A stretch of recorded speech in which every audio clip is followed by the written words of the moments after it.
اچھا، اب میں ایک اقتباس پڑھنا چاہتا ہوں آپ لوگوں کے سامنے مرزا غلام احمد قادیانی کا، اور میں آپ سے پوچھنا چاہتا ہوں کہ کیا یہ عبارت شرک میں اپنی انتہا کو پہنچی ہوئی ہے، اور کیا یہ عبارت مرزے کو مشرک جہنمی ہمیشہ کے لیے ثابت کرنے کے لیے کافی ہے یا نہیں ہے؟ شاہد بھائی اس کو تھوڑا بڑا کر دیں گے اگر آپ کے موجود ہیں۔ جی جی شاہ صاحب، یہ روحانی خزائن کی جلد نمبر 6 ہے اور اس کا صفحہ نمبر 380 ہے، اور کتاب کا نام ہے شہادت القرآن۔ اس میں ایک تو مرزا صاحب پہلے ہی ایک شرعی شریعت کے اندر تبدیلی کرنے کا حکم دے رہے ہیں، جہاد کے خلاف بات کر رہے ہیں، جہاد کو منسوخ کر رہے ہیں، وہ تو ایک علیحدہ مسئلہ ہے، لیکن اس سے بھی بڑا جو مجھے شرک کرتے ہوئے نظر آئے ہیں اس کے اوپر میں آپ لوگوں کے لیے توجہ چاہتا ہوں کہ کیا مجھے صحیح سمجھ آ رہا ہے یہ مشرک ہیں یا میں کسی لحاظ سے غلطی کھا رہا ہوں۔ مرزا صاحب فرماتے ہیں خدا تعالیٰ نے اس قوم سے ہمارے لیے گورنمنٹ قائم کی، اور ہم نے اس گورنمنٹ کے وہ احسانات دیکھے جن کا شکر کرنا کوئی سہل بات نہیں، اس لیے ہم اپنی معزز گورنمنٹ کو یقین دلاتے ہیں کہ ہم اس گورنمنٹ کے اسی طرح مخلص اور خیر خواہ ہیں جس طرح کے ہمارے بزرگ تھے۔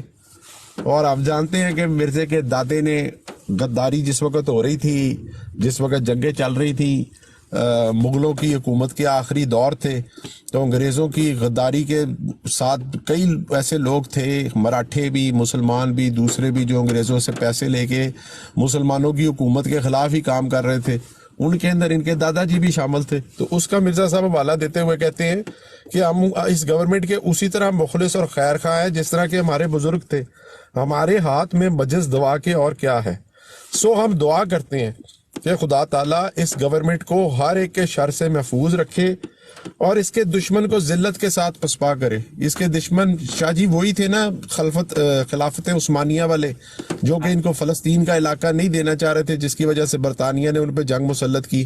یہ میری انڈرسٹینڈنگ ٹھیک ہے شاہ جی؟ بالکل ٹھیک۔ اچھا ہاں، تو یہ ان کے لیے دعا کر رہا ہے، مسلمانوں کی خلافت کے لیے خلاف دعا کر رہا ہے کہ سو ہم دعا کرتے ہیں کہ خدا تعالیٰ گورنمنٹ کو ہر ایک شر سے محفوظ رکھے اور اس کے دشمن کو ذلت کے ساتھ پسپا کرے۔ خدا تعالیٰ نے ہم پر محسن گورنمنٹ کا شکر ایسے ہی فرض کیا ہے جیسے کہ اس کا شکر کرنا۔ ایسا کوئی حکم ہمیشہ جی قرآن اور حدیث میں ملتا ہے کہ کوئی غیر اسلامی گورنمنٹ ہو اور اس کا شکر ہم لائیں بالکل اسی طرح جس طرح ہم خدا تعالیٰ کا شکر لاتے ہیں؟ آپ کی نظر سے کوئی ایسی آیت، آپ ماشاءاللہ حافظ قرآن ہے، یا کوئی ایسی حدیث دیکھیں، میں آپ گزری ہے؟ کو بتاتا ہوں، اللہ تعالیٰ نے سورہ کہف میں بڑا صاف کہا ہے، قل انما انا بشر مثلکم یوحی الی انما الہکم الہ واحد فمن کان یرجو لقاء ربہ فلیعمل عملا صالحا ولا یشرک بعبادت ربہ احدا۔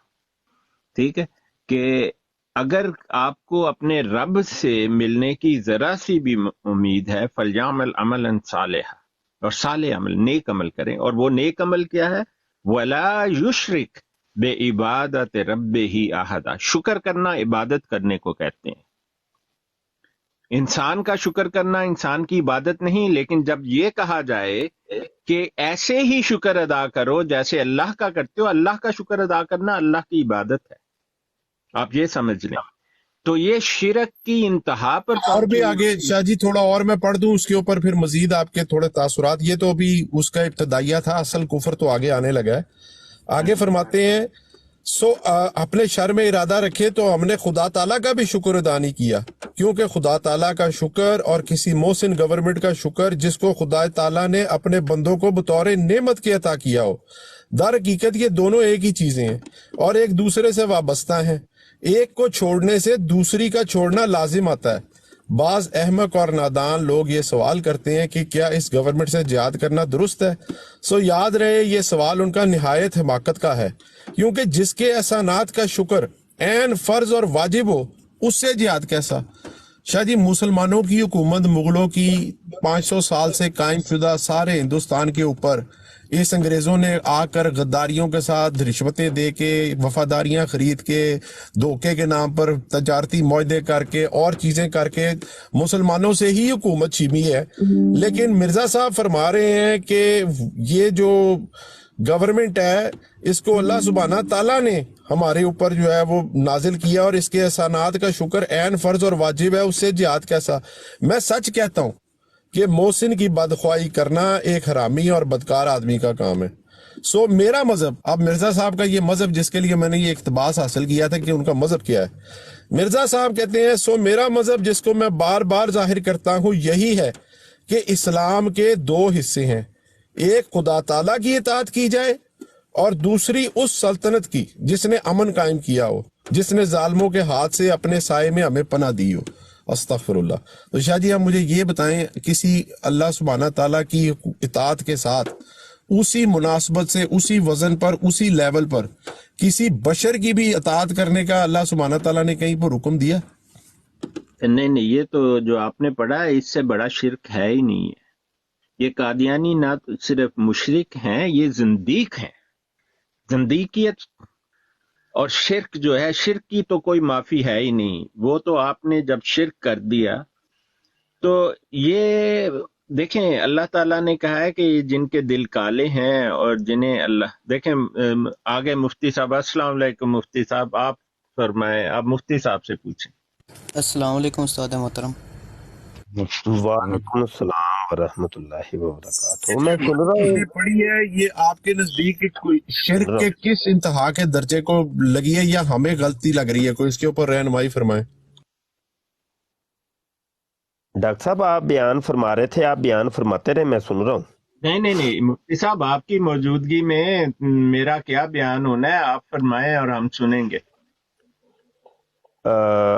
گزارش یہ ہے کہ عاجز نے ایک کتاب لکھی ہے معیار نبوت کے نام سے، وہ ابھی ان پبلشڈ ہے، تو اس کے اندر غالباً مجھے یاد پڑتا ہے، ابھی لیپ ٹاپ تو اوپن نہیں ہے، نہیں تو میں پھر پڑھ کے سناتا، یہ تیسرا یا چوتھا معیار نبوت ہے کہ نبی کا ایک خاصہ ہوتا ہے کہ وہ شرک کا قاطع ہوتا ہے، شرک کو ختم کرنے کے لیے آتا ہے دنیا میں۔ اور میں نے پھر مرزا غلام قادیانی کے بھی حوالہ جات دیے کہ مرزا خود تسلیم کرتا ہے کہ جو نبی ہوتا ہے وہ شرک کو ختم کرنے کے لیے دنیا میں آتا ہے۔ یہ جو بات آپ کر رہے ہیں یہ حوالہ بھی میں نے دیا، اور اس کے علاوہ دیگر اور حوالہ جات بھی دے کے عاجز نے یہ ثابت کیا کہ مرزا قادیانی خود شرک کے اندر ملوث ہو گیا، اور اس نے شرک کی ترویج و اشاعت کی۔ تو یہ والا شرک جو ابھی آپ بتا رہے ہیں، یہ شرک، اس کو شرک خفی کہہ سکتے ہیں، چلو جلی نہیں تو خفی تو ہے۔ اب جلی کی میں مثالیں دیتا ہوں آپ کو۔ وہ خود کہتا ہے کہ جناب رأیتنی فی المنامی عین اللہ وتیقنت اننی ہوا، کہ میں نے اپنے آپ کو ہی اللہ بنے دیکھا اور یقین کر لیا کہ میں اللہ ہی ہوں۔ پھر میں نے جب یقین کر لیا کہ میں اللہ ہی ہوں تو پھر میں نے کہا کہ اب اس کائنات کو میں از سر نو تخلیق کروں گا۔ آگے جا کے مرزا قادیانی لکھتا ہے کہ پھر میں نے اس پوری کائنات کو تخلیق میں نے کیا، از سر نو بنایا۔ یہ جو انسان بھی پیدا کرتا ہے یہ مرزا قادیانی نے پیدا کی ہے، اور بڑے اتفاق کی بات ہے اور بڑی ایک مضحکہ خیز، اس کو لطیفہ آپ کہہ سکتے ہیں، کہ مرزا قادیانی کو بھی مرزا قادیانی نے ہی پیدا کی ہے۔ ہاں یہ مرزا کی کتابوں میں لکھا ہوا ہے۔ جب آدم کو اس نے تخلیق کیا ہے تو یہ پوری جناب انسانیت جو ہے وہ بنی آدم ہے، تو پھر نتیجہ تو یہی نکلا نا کہ مرزا قادیانی کو مرزا قادیانی نے پیدا کیا۔ تو مرزا قادیانی کی تو کیا ہی باتیں ہیں جناب۔ چلے تھوڑا سا تذکرہ کرتے ہیں ہم، یہاں پر مرزا قادیانی کی پیدائش کا ذکر کرتے ہیں، توجہ کے ساتھ سماعت فرمائیے۔ پہلے تو حوالہ آپ نوٹ کریں اور اس کے بعد پھر اگلی باتیں کرتے ہیں۔ حوالہ ہے جناب روحانی خزائن جلد 15 صفحہ 482 اور 483۔ مرزا قادیانی اپنی پیدائش کا ذکر کرتا ہے، جی میں پیدا کیسے ہوا۔ واقعہ کچھ یوں ہے کہ مرزا قادیانی نے شیخ ابن العربی رحمۃ اللہ علیہ کی کتاب ہے فصوص الحکم، اس کے اندر اس نے ایک واقعہ پڑھا، اور واقعہ کچھ یہ ہے کہ شیخ فرماتے ہیں کہ مجھے وہ اپنے ایک کشف کا ذکر کرتے ہیں کہ قیامت کا جو آخری فرد ہوگا نا، یعنی اس کائنات کا آخری فرد جو بالکل آخر میں پیدا ہوگا، یعنی اس کے بعد اور کسی انسان نے پیدا نہیں ہونا، اس کے بارے میں بتاتے ہیں کہ وہ آخری ولد الآخر جو ہے اس کی پیدائش کا ذکر کرتے ہیں کہ وہ توام پیدا ہوگا۔ توام کہتے ہیں جڑواں، یعنی 2 لڑکے پیدا ہو جائیں، 2 لڑکیاں پیدا ہو جائیں، ایک لڑکا یا ایک لڑکی اکٹھے پیدا ہو جائیں، تو اس کو کہتے ہیں توام پیدائش۔ تو یہ انہوں نے اپنے ایک کشف کا ذکر کیا۔ مرزا قادیانی کو کسی طریقے سے کسی نے بتا دیا کہ بھائی فصوص الحکم میں یہ بات لکھی ہوئی ہے۔ مرزا جی نے کہا لو ایسی چیزیں تو مجھے بتایا کرو، میں تو تلاش کرتا رہتا ہوں۔ عجیب و غریب جو چیزیں ہوتی ہیں وہ تو ماشاءاللہ میں نہیں دعویٰ کرنا ہے، وہ دعویٰ کرنے کے لیے میں آیا ہوں نا دنیا میں۔ مرزا قادیانی نے اس کو اپنے اوپر چسپاں کر کے جناب یہ روحانی خزائن جلد 15 صفحہ 482 اور 483 کے اوپر مرزا جی فرمانے لگے وہ اصل میں نا وہ میں ہی ہوں، وہ آخری فرد، اور میری پیدائش بھی توام ہی ہوئی ہے۔ وہ اس طریقے سے کہ ایک لڑکی میرے ساتھ پیدا ہوئی تھی، جڑواں ہم 2 بہن بھائی پیدا ہوئے تھے، تو لڑکی کا نام جنت تھا، تو جنت پہلے ماں کے پیٹ کے اندر سے اس گیٹ سے نکلتی ہے، تو پہلے اس کا سر نکلتا ہے، جب سر کے بعد پیٹ نکلتا ہے، پیٹ کے بعد ٹانگیں آتی ہیں، جب ٹانگوں کی باری آتی ہے تو بیچ میں میرا سر پھنسا ہوتا ہے وہ جنت کے گیٹ کے اندر، مرزا جی کا سر، تو پھر بعد میں مرزا جی کا پیٹ آتا ہے، پھر ٹانگیں آتی ہیں، تو بس اس طور پہ میں ولد خاتم الولد ہوں یا خاتم الاولاد ہوں اپنے والدین کا، کہ آخری فرد۔ اب سن لیجیے عبارت اور بعد میں اس کے اوپر تبصرہ کرتے ہیں۔ اور اس پیشگوئی کو شیخ محی الدین ابن العربی نے فصوص الحکم میں فص شس میں لکھا ہے، فص شیس میں لکھا ہے، اور دراصل یہ پیشگوئی فص آدم میں رکھنے کے لائق تھی، مگر انہوں نے شیس کو الولد سر لابیہ کا مصداق سمجھ کر اسی کے فص میں اس کو لکھ دیا ہے۔ ہم مناسب دیکھتے ہیں کہ اس جگہ شیخ کی اصل عبارت نقل کر دیں۔ اب مرزا قادیانی نے عربی عبارت لکھی ہے، اور اس نے کہا کہ یہ شیخ ابن العربی نے فصوص الحکم کے اندر یہ بات لکھی ہے۔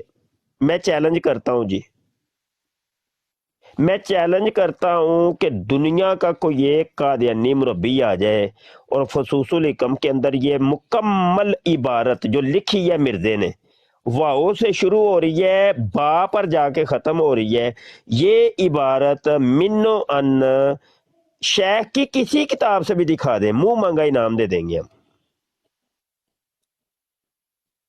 اچھا جی، پھر ترجمہ سن لیں جی۔ اب جو ترجمہ مرزا قادیانی نے کیا ہے وہ عربی جو لکھی ہے نا اس کے مطابق ہی نہیں ہے، عربی کچھ اور لکھ دی، ترجمہ کچھ اور کر دیا، اگلوں کو سمجھا کہ یہ پھدو ہی ہے، بس ان کو جو مرضی میں ولیٹ کے دیتا رہوں، انہوں نے لے لینا، یہ تو کون سا پڑھے لکھے ہیں، میں ان کو جو کہوں گا انہوں نے مان لینا، سارے انے ہی نے، انے بولے نے، انہوں کی پتہ چلنا ہے۔ اور مرزا جونیئر جیل میں بھی یہی کام کرتا ہے نا، وہ قرآن میں آیا ہے، وہ حدیث میں آیا ہے، انٹرنیشنل حدیث میں آیا ہے، تے اج تک میں وہ منہ چ کوئی عربی نہیں جے سنی۔ कदी उन्हें कोई अरबी इबारत ही पढ़ी हो ना, कदी नहीं। तर्जमा, और तर्जमों के नाम इन्होंने कुरान रख दिया, तर्जमों का नाम इन्होंने हदीस रख दिया। तो ये दोनों मिर्जों का ये ड्रामा रहा है। तो बहरहाल अभी तो हम मिर्जे सीनियर गुलाम कादियानी की बात कर रहे हैं। तर्जुमा सुनिए जी। यानी कामिल इंसानों में से आखिरी कामिल एक लड़का होगा जो असल मूलद इसका चीन होगा, ठीक है ना जी। यानी चीन का रहायशी होगा, चीन का, चाइना का, यानी जो है ना वो होगा बकौल मिर्जे कादियानी के और बकौल शेख इब्नुल अरबी के, ठीक है ना जी। तो ये इस बात की तरफ इशारा है कि वो कौम मुगल और तुर्क में से होगा, और जरूरी है कि अजम में से होगा ना अरब में से, और इसको वो उलूम और असरार दिए जाएंगे जो शीस को दिए गए थे, और इसके बाद कोई और वलद ना होगा और खातमुल औलाद होगा। यानी इसकी वफात के बाद कोई कामिल बच्चा पैदा नहीं होगा, और इस फिक्रा के ये भी माना है कि वो अपने बाप का आखिरी फर्जंद होगा, और इसके साथ एक लड़की पैदा होगी जो इससे पहले निकलेगी और इसके बाद वो निकलेगा, और इसका सर इसकी दुख्तर के पैरों से मिला हुआ होगा। यानी दुख्तर मामूली तरीक से पैदा होगी कि पहले सर निकलेगा और फिर पैर, और इसके पैरों के बाद बिला तवक्कुफ इस पिसर का सर निकलेगा, जैसा कि मेरी वलादत और मेरी तमाम हमशीरा की इसी तरह ज़हूर में आई। लानतुल्लाह अलल काज़िबीन, सब झूम के बोलो कादियानियों। ना इबारत दुरुस्त, ना इबारत का तर्जुमा दुरुस्त, और लुकमा अपना डाल दिया शेख इब्नुल अरबी के मुंह के अंदर और उनकी किताब के अंदर। चलो जी, किसने तहकीक करनी है, किसने रिसर्च करनी है?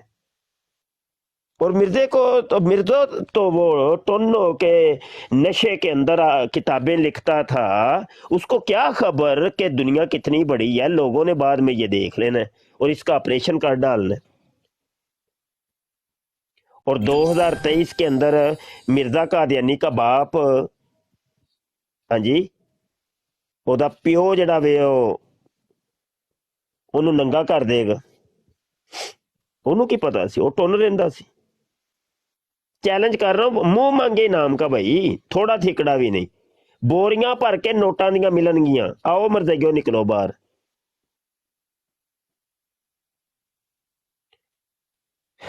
कोई है चैलेंज कबूल करने वाला भाई?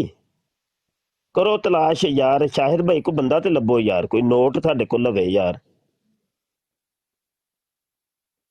मुफ्ती साहब नीचे बैठ के सारे सुन रहे हैं, 2-4 अच्छा, बैठे हुए नीचे सुन रहे हैं। आओ हिम्मत करो ये पुत्र, हिम्मत नहीं जेना है ते कम अज कम एक बारी साडे सामने आके मिर्जे ते लानत ते पा दियो कादियानियों। शाहिद भाई मैं सीट खाली करता हूँ, उठाएं किसी को इनवाइट करें, शायद कोई आ जाए। सिर्फ नहीं एक फैज बारी भाई आप लानत बैठे, पानी है आप बस। बैठे, अगर कोई आएगा तो मैं वो कर लूंगा। आप बैठे, आप बैठे। गल हवा इधर दी टुरे, इधर दी टुरे। नहीं हयाते मसीह को साबित करो जी, हयाते मसीह उस्मान पे ईसा को साबित करो यार। ਬੰਦੇ ਦੇ ਬੱਚੇ ਬਨੋ, ਉਹਦਾ ਤੇ ਸਿਰ ਤੋਂ ਲੈ ਕੇ ਪੈਰਾਂ ਤੱਕ ਉਹ ਨਜਾਸਤ ਔਰ ਗਲਾਜ਼ਤ ਨਾਲ ਲੁਥੜਿਆ ਪਿਆ ਹੈ। ਉਹ ਨਾ ਤੁਸੀਂ ਉਹਦੀ ਪੈਦਾਇਸ਼ ਤੇ ਗੱਲ ਕਰਦੇ ਹੋ ਸਾਡੇ ਨਾਲ, ਨਾ ਉਹਦੀ ਵਫਾਤ ਦੇ ਗੱਲ ਕਰਦੇ ਹੋ, ਤੇ ਗੱਲ ਕਰਨੀ ਕਿਹਦੇ ਤੇ ਜੇ? ਉਹ ਮਿਰਜ਼ੇ ਕੋਲ ਤੁਹਾਨੂੰ ਇੰਨੀ ਨਫ਼ਰਤ ਕਾਦੀਆਨੀਓ। ਓਏ ਸਾਡੇ ਕੋਲ ਸੁਣੋ, ਕੱਲ ਰਾਤ ਦਾ ਗੱਲ ਹੈ, ਸ਼ਾਹਿਦ ਭਾਈ ਦੀ ਬਰਾੜ ਦੇ ਉੱਤੇ ਹੀ ਮੈਂ ਆਪਣੇ ਮਹਿਬੂਬ ਸੱਲੱਲਾਹੁ ਅਲੈਹਿ ਵਸੱਲਮ ਦੀ ਪੈਦਾਇਸ਼ ਦਾ ਜ਼ਿਕਰ ਕੀਤਾ ਤੇ ਝੂਮ ਝੂਮ ਕੇ ਕੀਤਾ। ਓਏ ਸਾਨੂੰ ਤੇ ਫਖਰ ਹੈ ਆਪਣੇ ਨਬੀ ਦੀ ਪੈਦਾਇਸ਼ ਦੇ ਉੱਤੇ। ਉਹ ਤੁਸੀਂ ਮਰ ਜੋ ਕਿੰਜਦੇ ਹੋਏ ਕਾਦੀਆਨੀ ਹੋਏ, ਤੁਹਾਨੂੰ ਆਪਣੇ ਨਬੀ ਦੀ ਕੋਈ ਵਲਾਦਤ ਦਾ ਕੋਈ ਸ਼ੌਕ ਹੀ ਕੋਈ ਨਹੀਂ, ਤੁਹਾਨੂੰ ਕੋਈ ਖਬਰ ਹੀ ਕੋਈ ਨਹੀਂ। हाँ जी, ਮੁਸਲਮਾਨ ਤੇ ਆਪਣੇ ਨਬੀ ਦਾ ਜਸ਼ਨ ਵਿਲਾਦਤ ਬੜੇ ਧੂਮਧਾਮ ਨਾਲ ਪੂਰੀ ਦੁਨੀਆ 'ਚ ਮਨਾਉਂਦੇ ਨੇ। ਕਾਦੀਆਨੀਓ ਕਦੀ ਤੁਸੀਂ ਵੀ ਮਨਾਇਆ? ਅਸਲ 'ਚ ਤੁਸੀਂ ਨਹੀਂ ਮਨਾਉਂਦੇ, ਉਹਦੀ ਵਜ੍ਹਾ ਇਹ ਵੇ ਕਿ ਤੁਹਾਨੂੰ ਪਤਾ ਹੈ ਕਿ ਜੇ ਅਸੀਂ ਇਹ ਦਰਵਾਜ਼ਾ ਖੋਲ ਦਿੱਤਾ ਮਿਰਜ਼ੇ ਦੀ ਵਿਲਾਦਤ ਮਨਾਉਣ ਦਾ, ਤੇ ਫਿਰ ਮਿਰਜ਼ਵਾੜਿਆਂ ਦੇ ਵਿੱਚ ਇਹ ਜ਼ਿਕਰ ਹੋਣਗੇ ਜੀ ਹਜ਼ਰਤ ਸਾਹਿਬ ਕਿੰਜ ਪੈਦਾ ਹੋਏ ਸਨ, ਕਿ ਪਹਿਲੇ ਜੰਨਤ ਨਿਕਲੀ ਤੇ ਉਹਦੇ ਚੱਡਿਆਂ ਦੇ ਵਿੱਚ ਹਜ਼ਰਤ ਜੀ ਦਾ ਸਿਰ ਫਸਿਆ ਹੋਇਆ ਸੀ, ਫਿਰ ਹਜ਼ਰਤ ਸਾਹਿਬ ਨਿਕਲੇ ਤੇ ਅੱਗੋਂ ਆਵਾਜ਼ ਆਣੀ ਸੀ ਉੱਚੀ ਸਾਰੀ, ਸੁਭਾਨ ਅੱਲਾ, ਮਿਰਜ਼ਾ ਕੀ ਜੇ ਹੋ ਹੈ।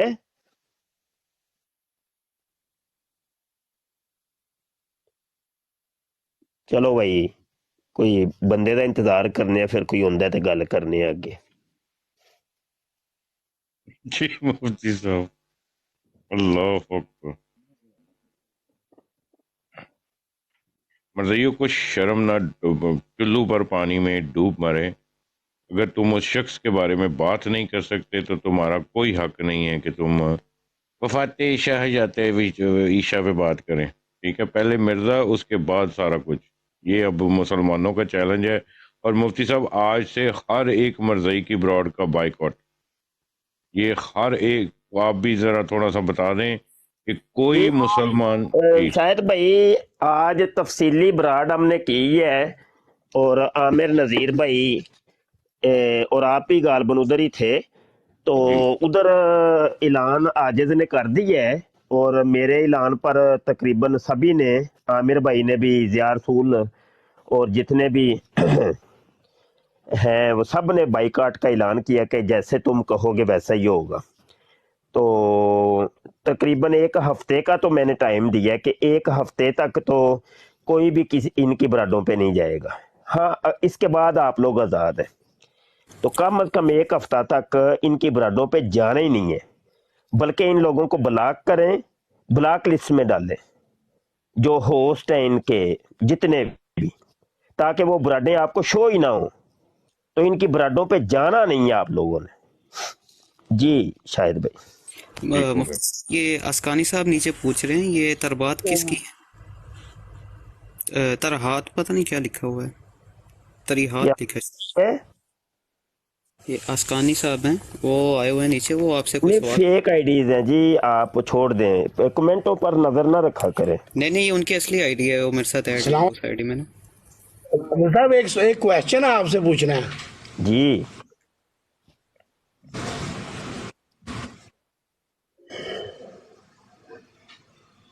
हेलो। हाँ जी, ਤੁਹਾਡੀ ਵੌਇਸ ਆ ਰਹੀ ਹੈ, ਕੀ ਪੁੱਛਣਾ ਜੀ? अमर तो मेरी आवाज आ रही जी, आ रही है ਤੁਹਾਡੀ ਵੌਇਸ जी। अस्सलाम वालेकुम वरहमतुल्लाहि वबरकातुहू मुफ्ती साहब। ਅਮਰ ਸਾਹਿਬ, ਤੁਹਾਡਾ ਨੈਟ ਥੋੜਾ ਜਿਹਾ ਸ਼ਾਪਰ ਹੋ ਗਿਆ ਵੇ, ਨੈਟ ਠੀਕ ਨਹੀਂ ਹੈ ਤੁਹਾਡਾ। अभी ठीक हूँ, ठीक हो गया हूँ, ठीक हो गया अभी ठीक है जी। मुफ्ती साहब कह रहे ने कि एक हफ्ते वास्ते उन्होंने ब्राड बंद करनी है, तो एक हफ्ते का क्यों लिमिट है कि उन्होंने परमानेंट क्यों ना बंद हो ब्राड उत्थे जाना दा काम?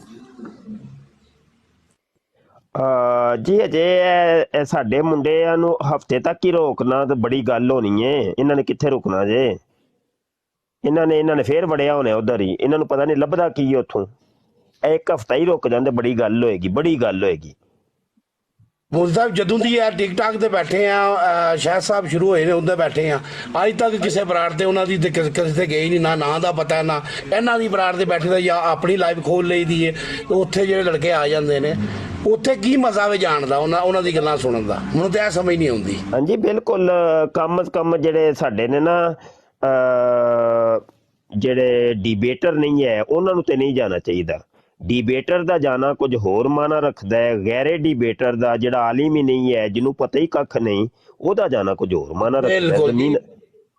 ਜ਼ਮੀਨ ਅਸਮਾਨ ਦਾ ਫਰਕ ਹੈ। ਜੇ ਇਹ ਅਸਲ 'ਚ ਅੱਜ ਇਹੋ ਹੀ ਆਮਿਰ ਨਜ਼ੀਰ ਭਾਈ ਦੀ ਬਰਾੜ ਦੇ ਉੱਤੇ ਇਹੋ ਹੀ ਗੁਫ਼ਤਗੂ ਹੋ ਰਹੀ ਸੀ ਕਿ ਬਈ ਸਾਨੂੰ ਪਹਿਲੇ ਨਾ ਖੁਦ ਛੱਡਣਾ ਪੈਣਾ ਹੈ, ਕਿਉਂਕਿ ਸਾਡਾ ਜਿਹੜਾ ਵੇ ਨਾ ਇੱਕ ਰਿਸ਼ਤਾ ਉਸਤਾਦੀ ਸ਼ਾਗਿਰਦੀ ਦਾ ਹੈ, ਤੇ ਉਸਤਾਦ ਜਦੋਂ ਜਾਣਾ ਛੱਡਣਗੇ ਨਾ ਤੇ ਸ਼ਾਗਿਰਦ ਆਪੇ ਹੀ ਫਿਰ ਰੁਕ ਜਾਣਗੇ।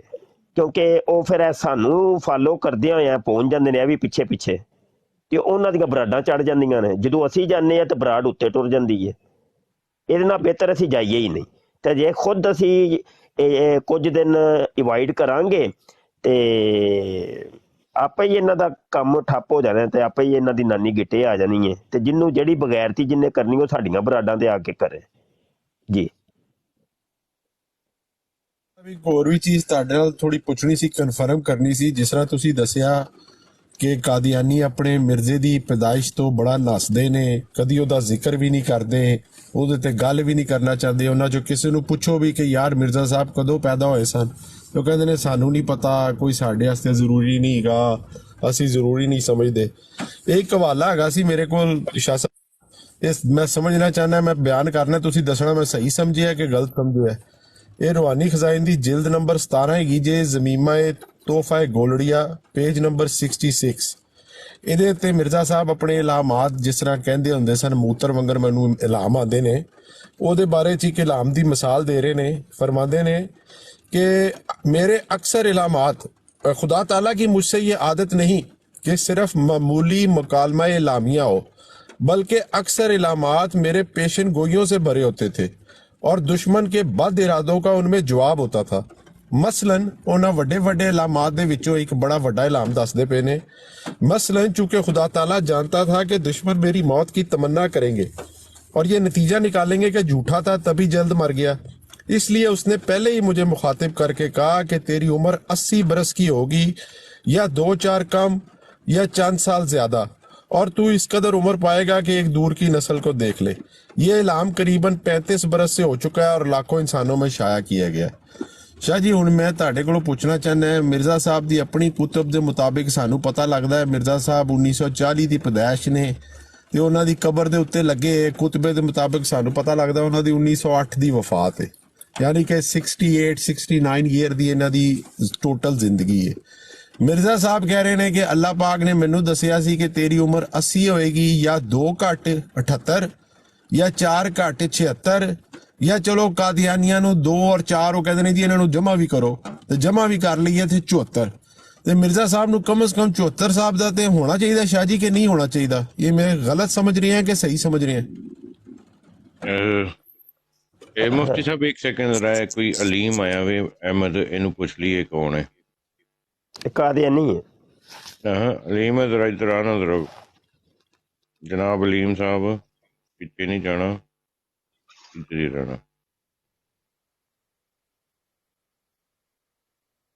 پھر ایک باری کال پا رپورٹ نہ مار۔ پوچھنا چاہنا ہے جدوں مرزا صاحب دی عمر کم از کم 74 سال ہو جانی چاہیے سی، تے 68-59 سال دے وہ فوت ہو گئے۔ علیم آن لگا وے اینو پوچھنے ہیں نا یہ سوال، انہاں دے گھر دی گل ہے، یہ ہوئی دسن نہ کہ سانو تبلیغ کرن کوئی سمجھان۔ آ گیا جی مفتی صاحب، تسی ہن کر لو گل۔ ہاں جی جی جی جی جی تو سب تو پہلے نے کر لینے غلطی تے نہیں کی جڑی میں جمع فرید دسی۔ جی علیم صاحب، جی مفتی صاحب تو علیم صاحب کی رولا وے مرزا صاحب دی پیدائش دا رولا پی گیا کوئی؟ وہ کر لینے گل مرزا صاحب دی تاریخ پیدائش تے بھی گل کر لینے ہیں، کیڑی کوئی ایسی گل ہے؟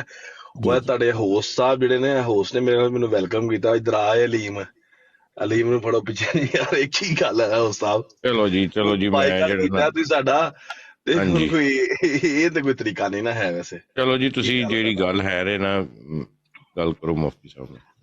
لیکن یہ تہاڈی بیٹھک لگی ہے، چلو جی وہ بندے تے چنگے نہیں ہے، لیکن تہاڈی بیٹھک چ بندہ کوئی مہمان آئے تو انج کہیدا۔ اچھا جی میں جڑا نا دیکھو میری بات سنیں آپ، اچھا گل سنو، شاید بھائی ٹھیک ہو گیا بھائی، کوئی گل نہیں کوئی گل نہیں۔ اچھا کی رولا ہے جی مرزا صاحب کنج پھر پیدا ہوئے، کوئی سانو سناؤ نا کوئی کہانی، اج مرزا صاحب دی پیدائش دے بارے سانو کوئی سناؤ۔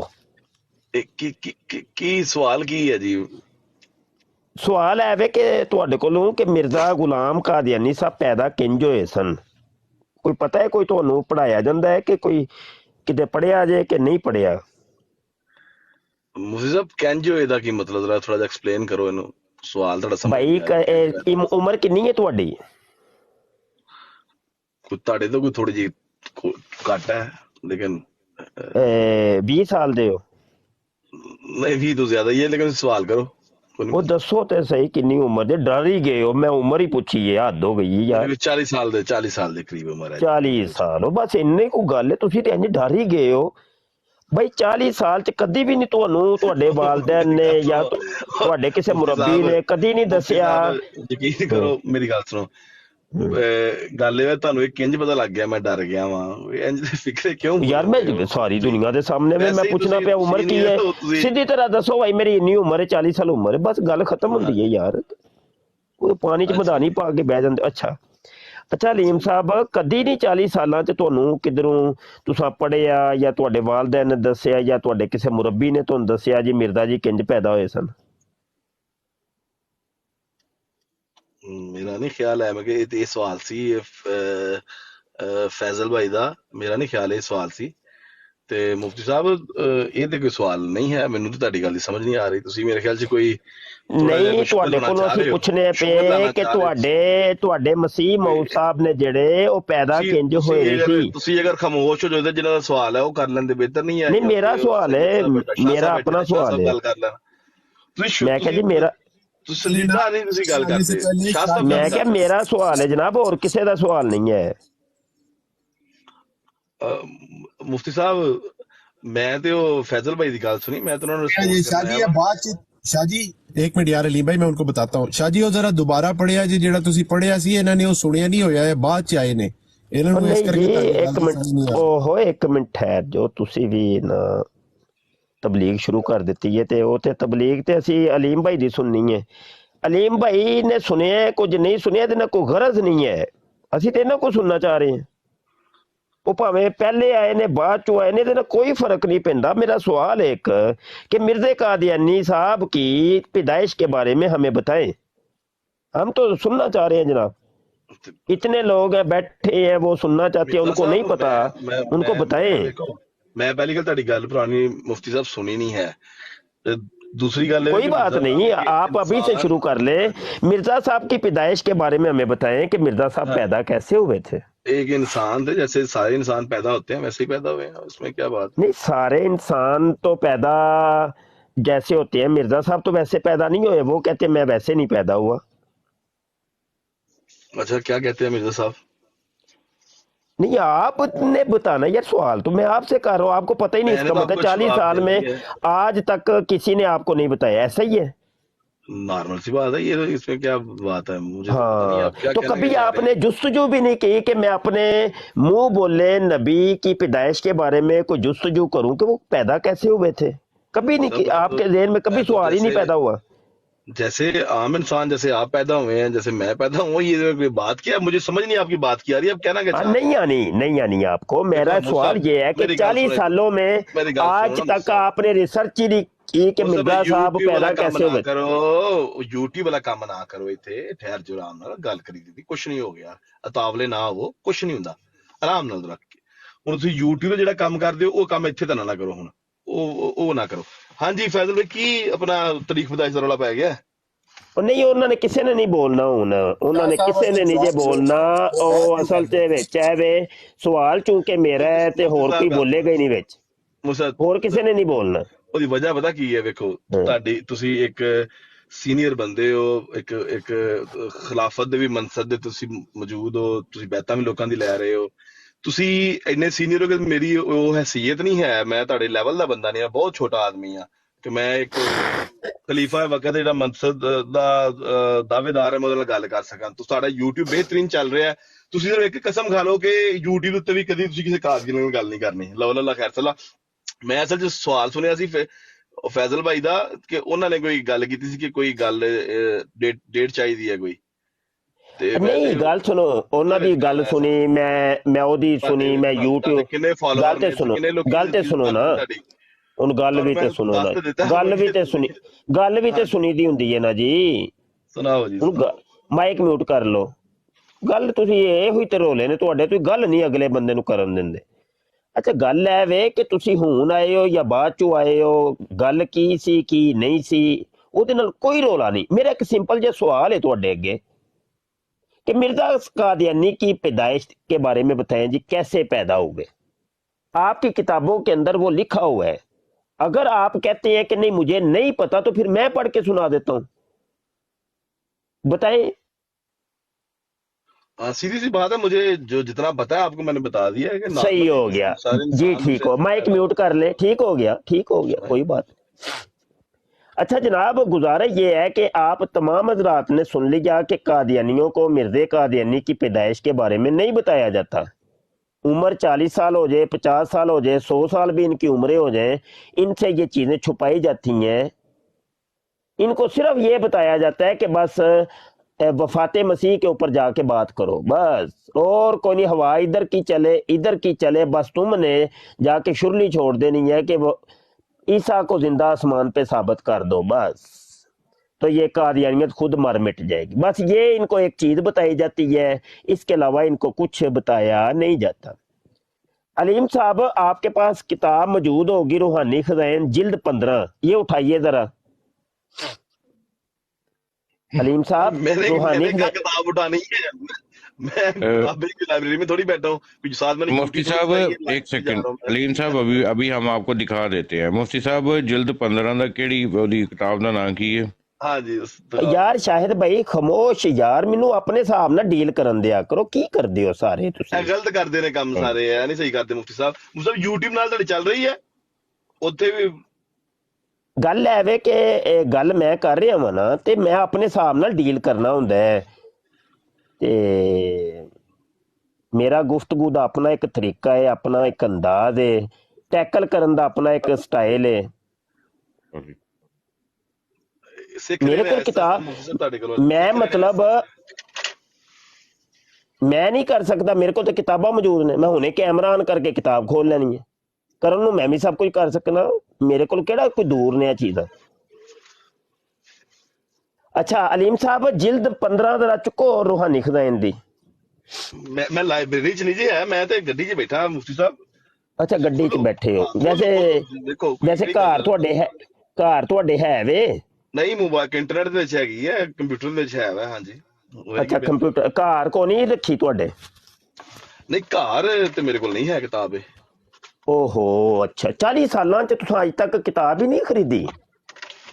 ਮੁਫਤੀ ਸਾਹਿਬ ਮੈਂ ਅਸਲ 'ਚ ਗਰੀਬ ਆਦਮੀ ਆ, ਮੇਰੇ ਕੋਲ ਉਹ ਪੈਸੇ ਨਹੀਂ ਬਣੇ ਤਾਂ ਨਹੀਂ, ਇੰਟਰਨੈਟ ਤੋਂ ਮੁਫਤ ਪੜ੍ਹ ਲੈਣਾ ਵਾ ਮੈਂ। ਬਿਲਕੁਲ ਸਹੀ, ਮੈਂ ਕਿਉਂ ਸਹੀ ਹੋ ਖਰੀਦਾਂ? ਗਿਆ, ਤੇ ਬਿਲकुल गरीब आदमी। ਮੌਜੂਦ ਹੈ ਉੱਥੇ अच्छा ਮੇਰੀ, ਮੈਂ बिल्कुल ठीक हो, ये बिल्कुल सही हो गया, सही हो।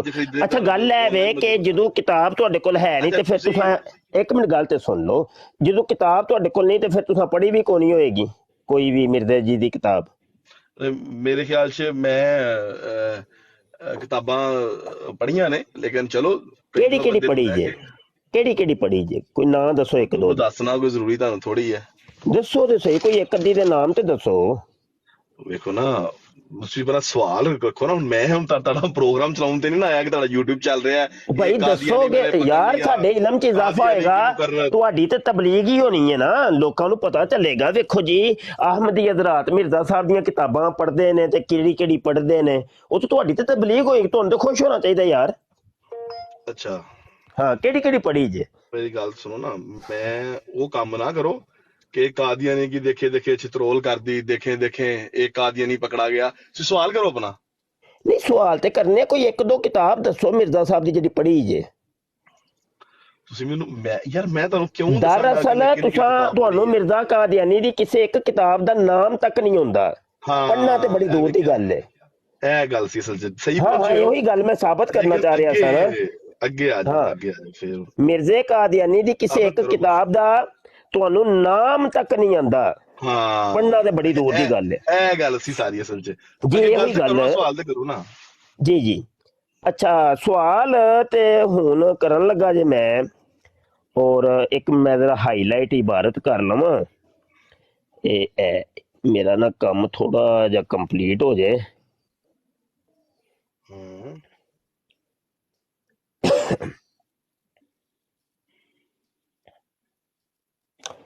अच्छा जी चलो जी,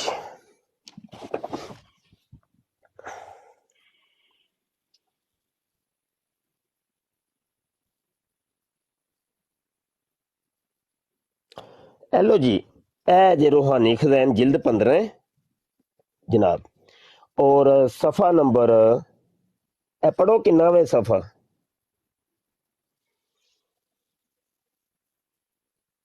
ਹੈਲੋ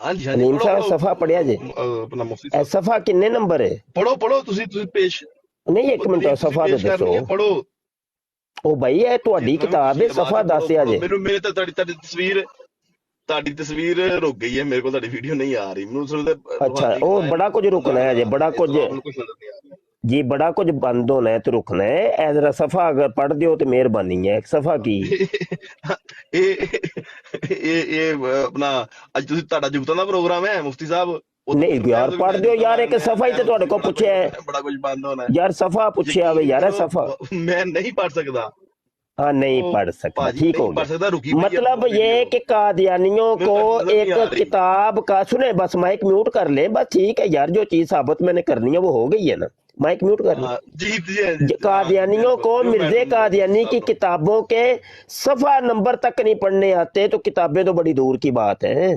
हाँ सुने जी, ये लिखा है जी, और इस पेशगोई को शेख मुहियुद्दीन इब्नुल अरबी ने फसूसुल हिकम में फस्से शीस में लिखा है,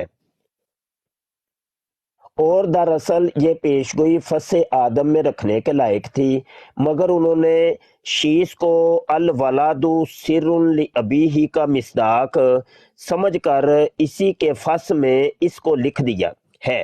हम मुनासब देखते हैं कि इस जगह शेख की असल इबारत नकल कर दे, और वो ये है, ठीक है जी, ये अरबी इबारत है, यहां से अरबी इबारत शुरू होके यहां तक खत्म हो रही है। मैं अभी चैलेंज कर रहा था कि ये इबारत, ये देख लें, ये इबारत मिन्नो अन जैसी लिखी है अल्लामा शेख इब्नुल अरबी की किताब फसूसुल हिकम के अंदर दिखा देंगे, मुंह मंगा इनाम दूंगा मैं, ठीक है। अब एक मिनट जरा,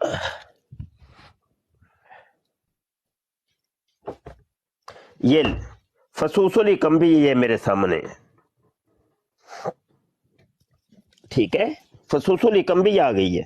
ये ना कहना कि किताब नहीं है तुम्हारे पास।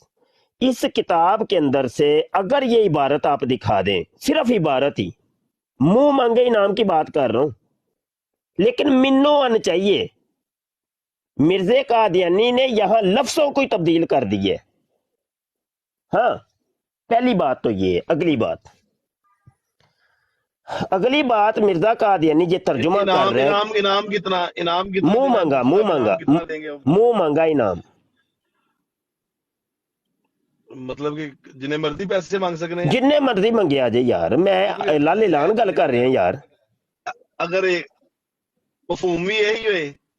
हाँ जी, वो अगली बात तो सुन लेना, नीचे तर्जुमा की है, वो तर्जुमा ही इसके मुताबिक नहीं है। मैं अभी आपसे पूछूंगा ना, कह रहा है कि यानी कामिल इंसानों में से आखिरी कामिल एक लड़का होगा जो असल मुलद उसका चीन होगा। पहले ये एक इबारत बताएं, ये किस चीज का तर्जुमा है बताएं।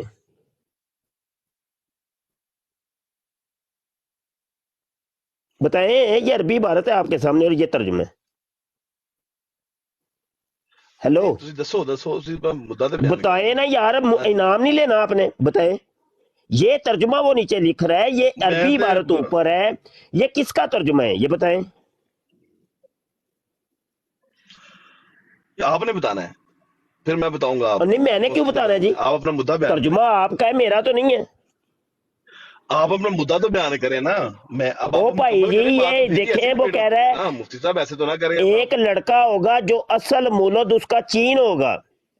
यहाँ तो आखिर मुलद के बाद कोई चीन का जिक्र ही नहीं है, बताएं जरा।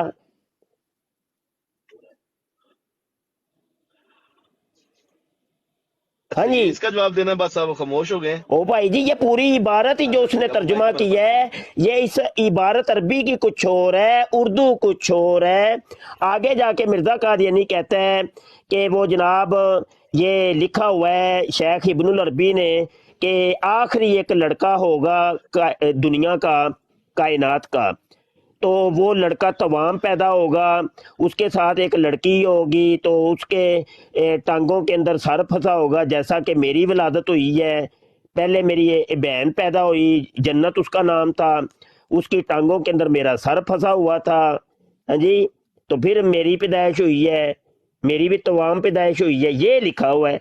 तो ये शेख ने कहाँ पे लिखा है जी, बताएं जरा। अच्छा ठीक हो गया मुझसे, माइक बंद करेंगे तो मैं जवाब दूंगा ना। अब चलें करें। इजाजत है तो मैं फिर देता हूँ। अच्छा, बात ये है कि आपने तो कर दिया लाजवाब एक कादियानी को, बिल्कुल आप जीत गए हैं, आप बिल्कुल लाजवाब कर दिए हैं आपको। आप बेहतरीन, आप सही खिलाफत के दावेदार थे, मैं मान गया हूँ आज आपको। सही, बहुत अच्छी दलाइल भी दिए और सही आज आपने शिकार पकड़ा। अच्छा चले, बात खत्म हो गई है, अब अगले सवाल पे आ जाए। वो फैजल भाई चले गए हैं मेरे ख्याल में, अब मैं शाह साहब से बात कर सकता हूँ। क्या है, पहले पहली आप जीत निबड़ी गए हैं, जीत गए हैं आप। दौड़ी जाओ, पिछा चोड़ करी जाओ, ए चंगा मुफ्ती साहब जित गए हो, मैं कहने डਿਆ जित गए हो और नहीं यार। जितना क्या, फिर मैं लानत पा दियो मिर्जे ਤੁਹਾਨੂੰ कादियानी एक ते, बेहतरीन पा दियो ਜਿਹਾ लानत। थंबनेल भी दे देता है। चलो पाओ लानत, फिर पाओ मेरे मिर्जे कादियानी ते लानत। और कहो मिर्जा कादियानी तू कज्जाब है, झूठा है, तूने झूठी बातें मंसूब की हैं औलिया अल्लाह की तरफ, बाबों की तरफ। ਉਹ ਯਾਰ ਤੁਸੀਂ ਇੱਕ ਪੁਆਇੰਟ 'ਚ ਮੈਂ ਨਾ ਥੋੜਾ ਟਾਈਮ ਲੈ ਕੇ ਨਾ ਰਿਸਰਚ ਕਰਕੇ ਤੇ ਫਿਰ पाओ लानत मिर्जे कादियानी ते फिर। चलो अब तो आप कह रहे हैं कि मैं जीत गया यार हूँ। मैं क्यों पावा ना था ओ मिर्जा, ओ चलो छੱਡੋ ओ भाई अब आप खुद कह रहे हैं कि भाई मेरे पास इसका कोई जवाब नहीं है, तो पा दियो फिर लानत। ਇੱਕ ਦਿਨ ਤੁਸੀਂ ਜਿੱਤੇ ਹੋ ਤੇ ਇੱਕ ਦਿਨ ਜਿੱਤ ਗਏ ਤੇ ਇੱਕ ਦਿਨ ਜਿੱਤ ਗਏ ਤੇ ਹੁਣ ਅਸੀਂ ਇਹ ਲਾਂਸਾ ਪਾਉਣਾ ਸ਼ੁਰੂ ਹੋ ਜਾਈਏ, ਤੁਹਾਨੂੰ ਜਿੱਤਾ अच्छा जी, ਦਿੱਤਾ ਹੁਣ ਹੋਰ ਕੀ ਹੋਰ ਉਹ ਚਲੋ ਠੀਕ ਹੈ, ਇੱਕ ਦਿਨ ਜਿਹੜਾ ਜਿੱਤਿਆ ਮੈਂ ਉਦੋਂ ਤੇ ਹੁਣ ਲਾਨਤ ਬੰਦੀ ਹੈ ਨਾ, ਪਾਓ ਲਾਨਤ। ਪਹਿਲੇ ਤੇ ਮੈਂ ਹਾਰਦੇ ਹੀ ਰਿਹਾ ਮੈਂ, ਹੈ ਤੇ ਚਲੋ ਅੱਜ ਹੀ ਲਾਨਤ ਪਾ ਦਿਓ, ਇਹ ਕੀ ਗੱਲ ਹੋਈ। ਪਾਓ ਲਾਨਤ ਯਾਰ, ਨਹੀਂ ਤੇ ਸਾਬਤ ਕਰੋ ਫਿਰ। ਯਕੀਨ ਕਰੋ ਲੋਕਾਂ, ਇਹ ਵੇਖੋ ਕਿਤਾਬ ਤੁਹਾਡੀ ਸਾਹਮਣੇ ਵੇ, ਤੁਹਾਨੂੰ ਇੱਕ ਗੱਲ ਦੱਸਾਂ, ਇਹ ਫਸੂਸੁਲ ਹਕਮ ਜੇ ਹਰ ਚੀਜ਼ ਮੌਜੂਦ ਹੈ, ਕਰੋ ਸਾਬਤ। ਇਹ ਵੇਖੋ ਨਾ, ਚਲੋ ਹੁਣ ਮੈਂ ਔਰ ਸ਼ਾਹ ਸਾਹਿਬ ਨਾਲ ਇਹ ਗੱਲ ਲੋਕਾਂ ਨੂੰ ਕਦੀ, ਲੋਕਾਂ ਨੂੰ ਤੁਸੀਂ ਦੱਸਿਆ ਕਿ ਮਿਰਜ਼ਾ ਕਾਦੀਆਨੀ ਦੀ ਪੈਦਾਇਸ਼ ਇੰਝ ਹੋਈ ਸੀ ਕਿ ਪਹਿਲੇ ਮਾਂ ਦੇ ਖੁੱਡੇ ਦੇ ਵਿੱਚੋਂ ਉਹ ਜਨਾਬ ਉਹਦੀ ਭੈਣ ਨਿਕਲਦੀ ਏ, ਤੇ ਭੈਣ ਦੇ ਖੁੱਡੇ ਦੇ ਵਿੱਚ ਮਿਰਜ਼ਾ ਜੀ ਦਾ ਸਿਰ ਫਸਿਆ ਹੁੰਦਾ ਹੈ। ਇਹ ਕਦੀ ਲੋਕਾਂ ਨੂੰ ਦੱਸਿਆ ਜੇ? ਇਹ ਕਦੀ ਕਿਧਰੇ ਕੁਰਾਨ ਜਾਂ ਹਦੀਸ ਦੇ ਵਿੱਚ, ਕੁਰਾਨ ਔਰ ਹਦੀਸ ਦੇ ਵਿੱਚ ਕਿਤੇ ਕਦੀ ਕਿਸੇ ਮਸੀਹ ਮਊਦ, ਕਿਧਰੇ ਮਸੀਹ ਮਊਦ ਦਾ, ਕਿਧਰੇ ਮਸੀਹ ਮਊਦ ਦੀ ਐਸੀ ਪੈਦਾਇਸ਼ ਹੋਏ? ਮਸੀਹ ਮਊਦ ਨੇ ਤੇ ਨਜ਼ੂਲ ਕਰਨਾ ਸੀ, ਉਹਨੇ ਪੈਦਾ ਤੇ ਨਹੀਂ ਸੀ ਹੋਣਾ, ਉਹਨੇ ਤੇ ਆਸਮਾਨਾਂ ਤੋਂ ਨਜ਼ੂਲ ਕਰਨਾ ਸੀ। ਉਹ ਦੱਸੋ ਨਾ, करो साबित। नाले दूसरी बात है वे कि ਉਹ ਆਖਰੇ ਮੌਲੂਦ ਦੀ ਗੱਲ ਕਰ ਰਹੇ ਨੇ, ਜਿਹੜਾ ਆਖਰੀ ਕਾਇਨਾਤ ਦਾ ਲੜਕਾ ਹੋਏਗਾ ਉਹਦੀ ਗੱਲ ਕਰ ਰਹੇ ਨੇ। ਉਹਨੇ ਆਪਣੇ ਉੱਤੇ ਫਿੱਟ ਕਰ ਲਈ ਹੈ ਗੱਲ ਕੁਝ ਹੋਰ ਸੀ, ਉਹ ਫਿੱਟ ਆਪਣੇ ਉੱਤੇ ਕਰ ਰਹੇ। ਕੀ ਹੈ ਡਰਾਮਾ, ਕੋਈ ਸਮਝਾਓ ਨਾ ਸਾਨੂੰ। ਸਹੀ ਹੈ ਠੀਕ ਹੋ ਗਿਆ ਲੋ, ਸਾਰੇ ਲੋਕਾਂ ਨੇ ਉਹਨਾਂ ਤੋਂ ਖੁਸ਼ ਹੋ ਗਏ ਨੇ ਕਿ ਮੁਫਤੀ ਸਾਹਿਬ ਨੇ ਸਹੀ ਜਵਾਬ ਦਿੱਤੇ ਨੇ, ਸਹੀ ਦਲੀਲ पेश की है मुफ्ती साहब ने, ठीक हो गया। जो किताब में लिखा हुआ है मुफ्ती साहब वही पढ़ रहे हैं, मैं खुद ये किताब पढ़ चुका हूँ जी मुफ्ती साहब। मैं तो यकीन कीजिए, मैं तो खुद मुफ्ती साहब से बड़ा इम्प्रेस हो गया हूँ, ये मुफ्ती साहब की बातें सुन। नहीं जो हक और सच की बात मेरी बहस करो, एक मिनट शाहिद भाई जरा रुको ना, ਇਹਨਾਂ ਨੂੰ ਬੈਤ ਕਰਾਣੀ ਹੈ ਨਹੀਂ। ਅੱਛਾ ਲਾਨਤ ਪਾਓ ਮਿਰਜ਼ੇ ਕਾਦੀਆਨੀ ਤੇ, ਤਾਂ ਕਿ ਤੁਹਾਨੂੰ ਫਿਰ ਮੈਂ ਬੈਤ ਕਰਾਂ। ਕਿਉਂ ਬੈਤ ਕਰਨੀ ਹੈ? ਮੇਰਾ ਦਿਮਾਗ ਖਰਾਬ ਹੈ, ਮੈਂ ਤੁਹਾਡੀ ਬੈਤ ਕਰਾਂਗਾ। ਚਲੋ ਮੇਰੇ ਤੇ ਬੈਤ ਨਾ ਕਰੋ ਯਾਰ, ਚਲੋ ਨਾਲ ਕਰਾਓ, ਹੁਣ ਤੁਹਾਨੂੰ ਬੈਤਾਂ ਕਰਾਉਣ ਦੀ ਆਦਤ ਪੈ ਗਈ। ਚਲੋ ਬੈਤ ਨਾ ਕਰਿਆ ਜੇ ਯਾਰ, ਚਲੋ ਲਾਨਤ ਪਾ ਦਿਓ। ਸਾਰਿਆਂ ਨੂੰ ਬੈਤ ਕਰਾਓ। ਨਹੀਂ ਮੇਰਾ ਦਿਲ ਕਰਦਾ ਪਿਆ, ਮੈਂ ਬੈਤ ਕਰਾਂਗਾ, ਮੈਂ ਦੱਸੋ ਤੁਹਾਨੂੰ ਵੀ ਬੈਤ ਕਰਾਉਣੀ ਹੈ ਕੋਲ। ਹਾਂ ਵੇਖੋ ਕਿਸੇ ਦੀ ਮੇਰਾ ਦਿਲ ਕਰ ਰਿਹਾ, ਯਕੀਨ ਜਾਨੋ ਦੂਜਾ ਮੁਰੀਦ ਮੈਂ ਤੁਹਾਨੂੰ ਕਰਾਂ, ਯਕੀਨ ਜਾਨੋ ਮੈਂ ਕਸਮ ਪਾਈ ਜੇ, ਕਸਮ ਪਾਈ ਹੈ ਕਿ ਇਨਸ਼ਾਅੱਲਾ ਮੈਂ ਕੋਈ ਕਿਸੇ ਮੁਸਲਮਾਨ ਨੂੰ ਬੈਤ ਨਹੀਂ ਕਰਨਾ, ਸਿਰਫ ਕਾਦੀਆਨੀਆਂ ਨੂੰ ਮੁਸਲਮਾਨ ਕਰ ਕਰਕੇ ਬੈਤ ਕਰਨਾ ਹੈ ਮੈਂ ਇਨਸ਼ਾਅੱਲਾ। ਪਹਿਲਾ ਕਾਦੀਆਨੀ ਤੇ ਮੈਂ ਮੁਸਲਮਾਨ ਕਰਕੇ ਉਹਨੂੰ ਬੈਤ ਕੀਤਾ ਵੇ, ਅਬਦੁਲ ਕਾਦਰ ਕਾਦੀਆਨੀ ਨੂੰ, ਤੇ ਹੁਣ ਮੇਰਾ ਦਿਲ ਵੇ ਤੇ ਦੂਜੇ ਤੁਸੀਂ ਬਣ ਜਾਓ। ਚਲੋ ਪਾਓ ਲਾਨਤ ਪਾਓ ਮਿਰਜ਼ੇ ਕਾਦੀਆਨੀ, ਮਿਰਜ਼ੇ ਤੇ ਲਾਨਤ ਪਾ ਦਿਓ, ਤੇ ਤੁਹਾਨੂੰ ਫਿਰ ਮੈਂ ਬਾਅਦ ਚ ਬੈਤ ਕਰਨੀ ਹੈ। ਵੇਖੋ ਨਾ ਹੁਣ ਮੈਨੂੰ ਮੌਕਾ ਹੈ ਬੋਲਣ ਦਾ, ਦਿਓਗੇ? ਉਹ ਯਾਰ ਬੋਲੋ ਇਹਦਾ, ਯਾਰ ਜਵਾਬ ਦਵੋ, ਜਾਂ ਲਾਨਤ ਪਾਓ ਮਿਰਜ਼ੇ ਤੇ, ਜਾਂ ਜਵਾਬ ਦਵੋ ਇਹਦਾ, ਇਹ ਇਬਾਰਤ ਸਾਹਮਣੇ ਵੇ, ਜਵਾਬ ਦਿਓ। ਜਵਾਬ ਤੁਹਾਨੂੰ ਦੇਣ ਲੱਗਾ ਨਾ, ਮੈਂ ਤੁਹਾਨੂੰ ਜਵਾਬ ਦੇ ਦਿੱਤਾ ਤੁਹਾਨੂੰ ਕਿ ਤੁਸੀਂ ਤੇ ਕਮਾਲ ਦੇ ਦਲਾਇਲ ਪੇਸ਼ ਕੀਤੇ ਨੇ। ਕਿਆ ਬਾਤ ਹੈ, ਬੱਲੇ। ਅੱਛਾ ਹੁਣ ਵੇਖੋ ਤੁਹਾਨੂੰ ਦਾਦ ਵੀ ਦਿੱਤੀ ਹੈ, ਹੁਣ ਬੈਤ ਦੀ ਗੱਲ ਦਾ ਜਵਾਬ ਦੇਦਾ, ਹੁਣ ਬੋਲਿਓ ਨਾ ਵਿੱਚ। ਗੱਲ ਇਹ ਹੈ ਕਿ ਇਹ ਤੁਹਾਡਾ ਹੀ ਹੈ ਨਾ ਆਪਣਾ ਮੌਕਫ ਕਿ ਜਦੋਂ ਕਿਸੇ ਦੀ ਬੈਤ ਕਰਨੀ ਹੈ ਉਦੋਂ ਪਹਿਲਾਂ ਉਹਦੇ ਬਾਰੇ ਚ ਜਾਣਨਾ ਹੈ, ਤੇ ਮੈਂ ਯਕੀਨ ਕਰੋ ਤੁਹਾਡੇ ਬਾਰੇ ਚ ਜਾਣਨਾ ਚਾਹਨਾ ਵਾ। ਮੈਨੂੰ ਦੱਸੋ ਕੁਛ ਆਪਣੇ ਬਾਰੇ ਚ। ਅੱਛਾ, ਮਿਰਜ਼ੇ ਦੀ ਜਦੋਂ ਬੈਤ ਕੀਤੀ ਸੀ ਉਹਦੇ ਬਾਰੇ ਜਾਣਿਆ ਸਾ? ਜੇ ਉਹਦੀ ਉਸ ਤੋਂ ਪਦਾਇਸ਼ ਬਾਅਦ ਤਾਂ ਤੁਹਾਨੂੰ ਬੈਤ ਪੁੱਛਿਆ ਤੇ ਵਾਲੇ ਤੁਸੀਂ ਦੱਸਿਆ ਕੋ ਨਹੀਂ ਭਾਈ। ਮਿਰਜ਼ੇ ਨੂੰ ਦੀ ਤੁਸੀਂ ਬੈਤ ਮੇਰੀ ਗੱਲ ਕੀਤੀ ਹੈ, ਸੁਣੋ ਤੁਸੀਂ ਨਾ ਆਂਦੇ ਹੋ ਜਿਹਦੀ ਬੈਤ ਕੀਤੀ ਯਾਰ, ਹੈ ਉਹਦੇ ਬਾਰੇ ਮੁਫਤੀ ਜਾਣੀ ਦਾ ਸਾਹਿਬ, ਤੇ ਮਿਰਜ਼ੇ ਦੇ ਬਾਰੇ ਤੁਸੀਂ ਜਾਣੇ ਹੈ? ਇਹ ਇਹ ਤੁਹਾਡਾ ਤੇ ਸਿਰਫ ਮੌਕਫ ਹੈ ਪਦਾਇਸ਼ ਨਾ। ਦੇ ਬਾਰੇ ਦੇਖੋ ਜ਼ਿਕਰ ਕੀਤਾ ਯਾਰ ਤੇ ਉਹ ਤਾਂ ਤੁਹਾਨੂੰ ਪਤਾ ਹੀ ਗਲਤੀ ਹੋ ਕੱਖ ਗਈ ਸੀ ਨਹੀਂ ਨਾ, ਹੈ। ਤੁਹਾਡੀ ਵਜ੍ਹਾ। ਮਿਰਜ਼ੇ ਦੇ ਬਾਰੇ ਤੁਸੀਂ ਜਾਣਿਆ ਕੋਈ ਨਹੀਂ ਤੇ ਸਾਡੇ ਬਾਰੇ ਜਾਣਨਾ ਸ਼ੁਰੂ ਕੀਤਾ। ਵਾਹ ਬੱਲੇ ਭਾਈ ਬੱਲੇ ਉਹਦੇ ਗਲਤੀ ਭਾਈ। ਜਿਹੜਾ ਕਾਇਦਾ ਕੁਲੀਆ ਬਣਾਓਗੇ ਉਹ ਕਮ ਸੇ ਕਮ ਇੰਜ ਦਾ ਕਾਇਦਾ ਕੁਲੀਆ ਹੋਣਾ ਚਾਹੀਦਾ ਹੈ ਕਿ ਜਿਹਦੇ ਤੇ ਤੁਹਾਡਾ ਅਮਲ ਹੋਏ। ਗੱਲ ਕਰੀਏ, ਐਸਾ ਕਾਇਦਾ ਕੁਲੀਆ ਬਣਾਓ ਜਿਹਦੇ ਤੇ ਤੁਹਾਡਾ ਅਮਲ ਹੋਏ। ਉਹ ਤੁਹਾਡੇ ਦੇਖੋ ਦਲੀਲ ਬੰਦੇ ਨੂੰ ਘਰੋਂ ਹੀ ਮਿਲਦੀ ਹੈ ਨਾ, ਅਬ ਤੁਹਾਡੇ ਘਰੋਂ ਦਲੀਲ ਦੇਣੀ ਹੈ। ਉਹ ਹੀ ਨਾ ਘਰੋਂ ਹੀ ਦਲੀਲ ਹੈ। ਇਹਦਾ ਦਲੀਲ ਦਾ ਜਵਾਬ ਵੀ ਤੇ ਕੋਈ ਹੈ ਜੇ ਕਿ ਨਹੀਂ? ਇਹ ਜਵਾਬ ਚਾਹੀਦਾ ਨਾ ਜੀ, ਜਵਾਬ ਦਿਓ। ਅੱਜ ਤੁਸੀਂ ਹਰਾ ਵੀ ਦਿੱਤਾ ਹੁਣ, ਇੰਜ ਹੀ ਹੈ ਨਾ। ਅੱਜ ਹਾਂਜੀ ਕਿਦੋਂ? ਅਜੇ ਤੱਕ ਤੇ ਨਹੀਂ ਮੈਂ ਹਰਾਇਆ। ਤੁਸੀਂ ਲਾਹਨਤ ਹੀ ਨਹੀਂ ਪਾਉਂਦੇ ਪਏ ਭਾਈ। ਮੈਂ ਤੁਹਾਨੂੰ ਉਦੋਂ ਹਰਾਵਾਂਗਾ ਕਿ ਜਦੋਂ ਤੁਸੀਂ ਲਾਹਨਤ ਪਾ ਦਿਓਗੇ, ਮਿਰਜ਼ੇ ਕਾਦੀਆਨੀ ਤੇ ਲਾਹਨਤ ਪਾ ਦਿਓਗੇ, ਫਿਰ ਮੈਂ ਤੁਹਾਨੂੰ ਹਰਾਵਾਂਗਾ। ਕੋਈ ਫਾਰਮੂਲਾ ਨਾ ਆਇਆ ਨਹੀਂ ਯਾਰ ਇੰਜ ਨਹੀਂ, ਫਿਰ ਗਲਤ ਗੱਲ ਹੈ, ਇਹ ਗਲਤ ਗੱਲ ਹੈ। ਲਾਹਨਤ ਪਾ ਜਾਂ ਇਹਦਾ ਜਵਾਬ ਦਿਓ, ਜਾਂ ਦੇ ਦਿਓ ਜਵਾਬ।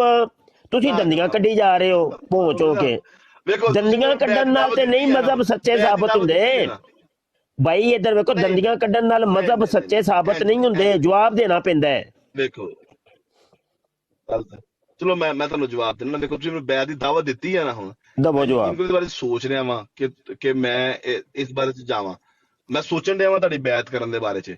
ਮੈਨੂੰ ਕੋਈ ਦੱਸੋ ਆਪਣੇ ਬਾਰੇ ਚ, ਤੁਸੀਂ ਕੀ ਕਰਦੇ ਹੋ, ਕੀ ਤੁਹਾਡਾ ਇਹ ਬੈਕਗਰਾਉਂਡ ਹੈ, ਤੁਸੀਂ ਕਿੰਨਾ ਪੜ੍ਹੇ ਹੋ, ਤੁਹਾਡੀ ਤਲੀਮੀ ਕਾਬਲੀਅਤ ਕੀ ਹੈ, ਤੁਹਾਡੇ ਅਕਾਇਦ ਕੀ ਨੇ, ਤੁਸੀਂ ਖਿਲਾਫਤ ਦਾ ਕਿੰਜ ਦਾਅਵੇਦਾਰ ਹੋ, ਤੁਸੀਂ ਮੈਨੂੰ ਦੱਸੋ। ਮੈਂ ਉਸ ਬਾਰੇ ਚ ਫਿਰ ਬੈਤ ਵਾਲੇ ਪਾਸੇ ਆਉਣਾ ਚਾਹੁੰਦਾ। ਅਲੀਮ ਸਾਹਿਬ ਚਲੋ ਇੰਜ ਕਰ ਲੈਂਦੇ ਆ। ਨਿਊਜ਼ ਇੱਕ ਕਾਦੀਆਨੀ ਤਕਰੀਬਨ ਤਿਆਰ ਹੈ, ਤਕਰੀਬਨ ਮੁਫਤੀ ਬਿਲਕੁਲ ਠੀਕ ਹੈ। ਮਾਈਕ ਮਿਊਟ ਕਰੋ ਨਾ ਇੱਕ ਮਿੰਟ। ਤਕਰੀਬਨ ਇਹ ਕਿਦਾਂ ਅੱਛਾ ਥੰਬਨੇਲ ਜੇ ਯਕੀਨ ਕਰੋ ਇਹ ਤੁਹਾਡਾ YouTube ਤੇ ਬਿਹਤਰੀਨ ਚੱਲ ਹੈ। ਉਹ ਤੁਹਾਨੂੰ ਕੋਈ ਇਹ ਝੂਠਾ ਕੋਈ ਨਬੀ, ਚਲੋ ਮਾਈਕ ਤੇ ਮਿਊਟ ਕਰੋ ਫਿਰ ਮੈਂ ਦੱਸਣਾ। ਇੱਕ ਕਾਦੀਆਨੀ ਮਹਿਦੀ ਲੈਣ ਦਾ, ਇੱਕ ਮੁਲਹਮ ਲੈਣ ਦਾ, ਉਹਦੀ ਲੋੜ ਹੀ ਨਹੀਂ ਪੈਣੀ। ਇਹ ਵੇਖੋ ਬਿਹਤਰੀਨ ਕਾਦੀਆਨੀ ਜਿਹਨੂੰ ਸਾਰੇ ਲੋਕ ਜਾਣਦੇ ਨੇ, ਉਹ ਜਨਾਬੇ ਅਲੀ ਹੈ ਤੁਹਾਡੀ ਬੈਤ ਤਕਰੀਬਨ ਕਰਨ ਵਾਸਤੇ ਤਿਆਰ ਹੈ। ਮੈਨੂੰ ਆਪਣੇ ਬਾਰੇ ਦੱਸੋਗਾ ਥੋੜਾ ਜਿਹਾ। ਆਪਣੇ ਮੂੰਹ ਮੀਆਂ ਮਿੱਠੂ ਬਣ ਜਾਓ, ਜਿਹਨੂੰ ਸਾਰੇ ਲੋਕੀ ਜਾਣਦੇ ਨੇ। ਤੁਹਾਨੂੰ ਕਿਹੜਾ ਜਾਣਦਾ? ਆਪਣੇ ਮੂੰਹ ਮੀਆਂ ਮਿੱਠੂ ਹੀ ਐਜਾ। ਚਲੋ ਬਾਰਾ ਲਓ ਤੇ ਤੁਹਾਡੇ ਮਿਰਜ਼ਾ ਕਰ ਦੇ। ਉਹ ਯਾਰ ਮਾਈਕ ਤੇ ਮਿਊਟ ਕਰ ਯਾਰ। ਉਹ ਯਾਰ ਇਹਦਾ ਕੀ ਹੈ ਯਾਰ? ਸ਼ਾਹਿਦ ਭਾਈ ਜਰਾ ਕੰਟਰੋਲ ਕਰੋ ਭਾਈ।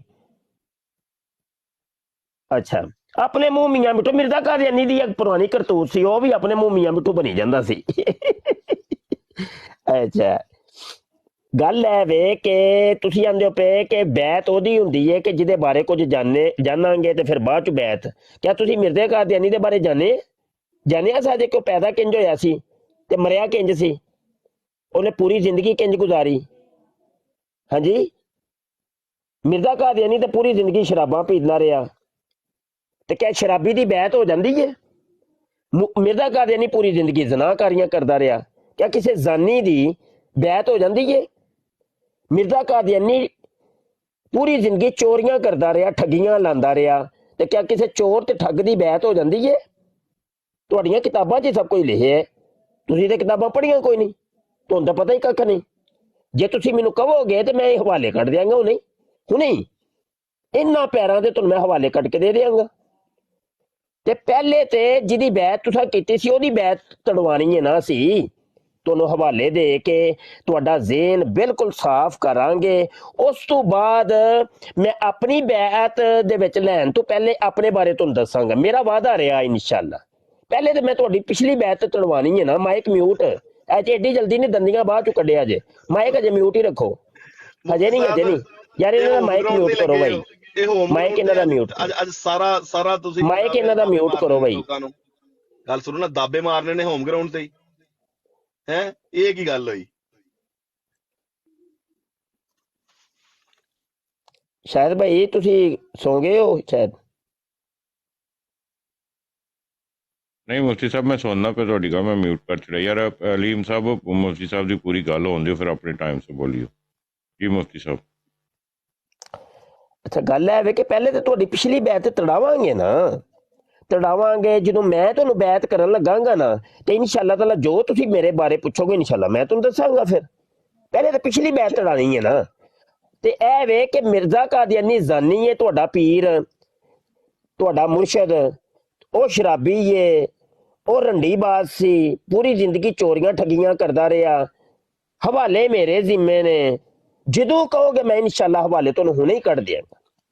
ਚਲੋ ਹੁਣ ਤੁਸੀਂ ਓਪਨ ਕਰੋ ਔਰ ਫਿਰ ਜਾਂ ਤੇ ਲਾਨਤ ਪਾਓ ਜਾਂ ਮੇਰੇ ਕੋਲ ਹਵਾਲੇ ਤਲਬ ਕਰੋ। ਪੁੱਛੋ ਮੈਨੂੰ ਕਿ ਮੌਲਵੀ ਤੂੰ ਝੂਠ ਬੋਲਣਾ ਪਿਆ, ਹਵਾਲੇ ਦੇ। ਗੱਲ ਇੰਜ ਹੈ ਮੁਫਤੀ ਸਾਹਿਬ, ਤੁਹਾਡੀ ਗੱਲਾਂ ਦੇ ਵਿੱਚ ਨਾ ਯਕੀਨ ਕਰੋ, ਮੇਰਾ ਨਾ ਮੈਂ ਦੁਬਾਰਾ ਤੁਹਾਨੂੰ ਕਹਿ ਰਿਹਾ, ਮੈਂ ਇੱਕ ਉਹ ਕਾਦੀਆਨੀ ਤੁਸੀਂ ਅੱਜ ਯਾਨੀ ਕਿ ਉਹਨੂੰ ਕਾਇਲ ਕੀਤਾ ਜਿਹੜਾ ਤੁਹਾਡੀ ਬੈਤ ਕਰਨ ਵਾਸਤੇ ਤਕਰੀਬਨ ਤਿਆਰ ਹੈ। ਹੁਣ ਗੱਲ ਇੰਜ ਹੈ ਕਿ ਲੇਕਿਨ ਇਹ ਜਿਹੜੀ ਬਰੋਡ ਤੁਸੀਂ ਗੱਲ ਕਰਨ ਡਿਆ ਨਾ, ਉਹ ਇੱਥੇ ਇੰਜ ਤੁਹਾਡੀ ਸ਼ਰਤਾਂ ਦੀ ਗੱਲ ਨਹੀਂ ਹੋਣੀ। ਇਹ ਤੁਸੀਂ ਅਸਲ 'ਚ ਬਾਈਕਾਟ ਕਰ ਬੈਠੇ ਹੋ ਤੇ ਮੈਂ ਬਰੋਡ ਐਕਟਿਵ ਕਰਨਾ। ਮੰਨ ਲਓ ਮੇਰਾ ਤੇ ਹੁਣ ਕਾਦੀਆਨੀ ਦੀ ਤਕਰੀਬਨ ਤੁਸੀਂ ਮੈਨੂੰ ਤੋੜ ਲਿਆ ਤੇ ਮੈਂ ਤੁਹਾਡਾ ਇੰਟਰਵਿਊ ਕਰਨਾ ਵਾ, ਤੇ ਆ ਜਾਓ ਗੱਲ ਕਰ ਲੈਂਦੇ ਆ। ਮੈਂ ਤੁਸੀਂ ਸਿਰਫ, ਹੋਰ ਕੋਈ ਤੀਸਰਾ ਬੰਦਾ ਨਹੀਂ ਹੋਏਗਾ। ਕਰ ਲਾਂਗੇ ਗੱਲ, ਟਾਈਮ ਮੁਕਰਰ ਕਰ ਲਓ। ਤੁਹਾਡਾ ਮੈਂ ਇੰਟਰਵਿਊ ਕਰਨਾ ਵਾ ਤੇ ਮੈਨੂੰ ਆਪਣੇ ਇੰਟਰਵਿਊ ਵਿੱਚ ਕਾਇਲ ਤੁਸੀਂ ਕਰਨਾ ਵਾ ਕਿ ਮੈਂ ਤੁਹਾਡੀ ਬੈਤ ਕਿਉਂ ਕਰਾਂ। ਇਸ ਤਰ੍ਹਾਂ ਦੇ ਨਾ ਦਾਬੇ ਨਾਲ ਖਾਣੇ ਨੇ, ਨਾਲ ਤੁਹਾਡੀ ਬੈਤਾਂ ਚ ਆਉਣਾ ਹੈ, ਇਸ ਤਰ੍ਹਾਂ ਦੇ ਨਹੀਂ ਨਾ ਹੁਣ।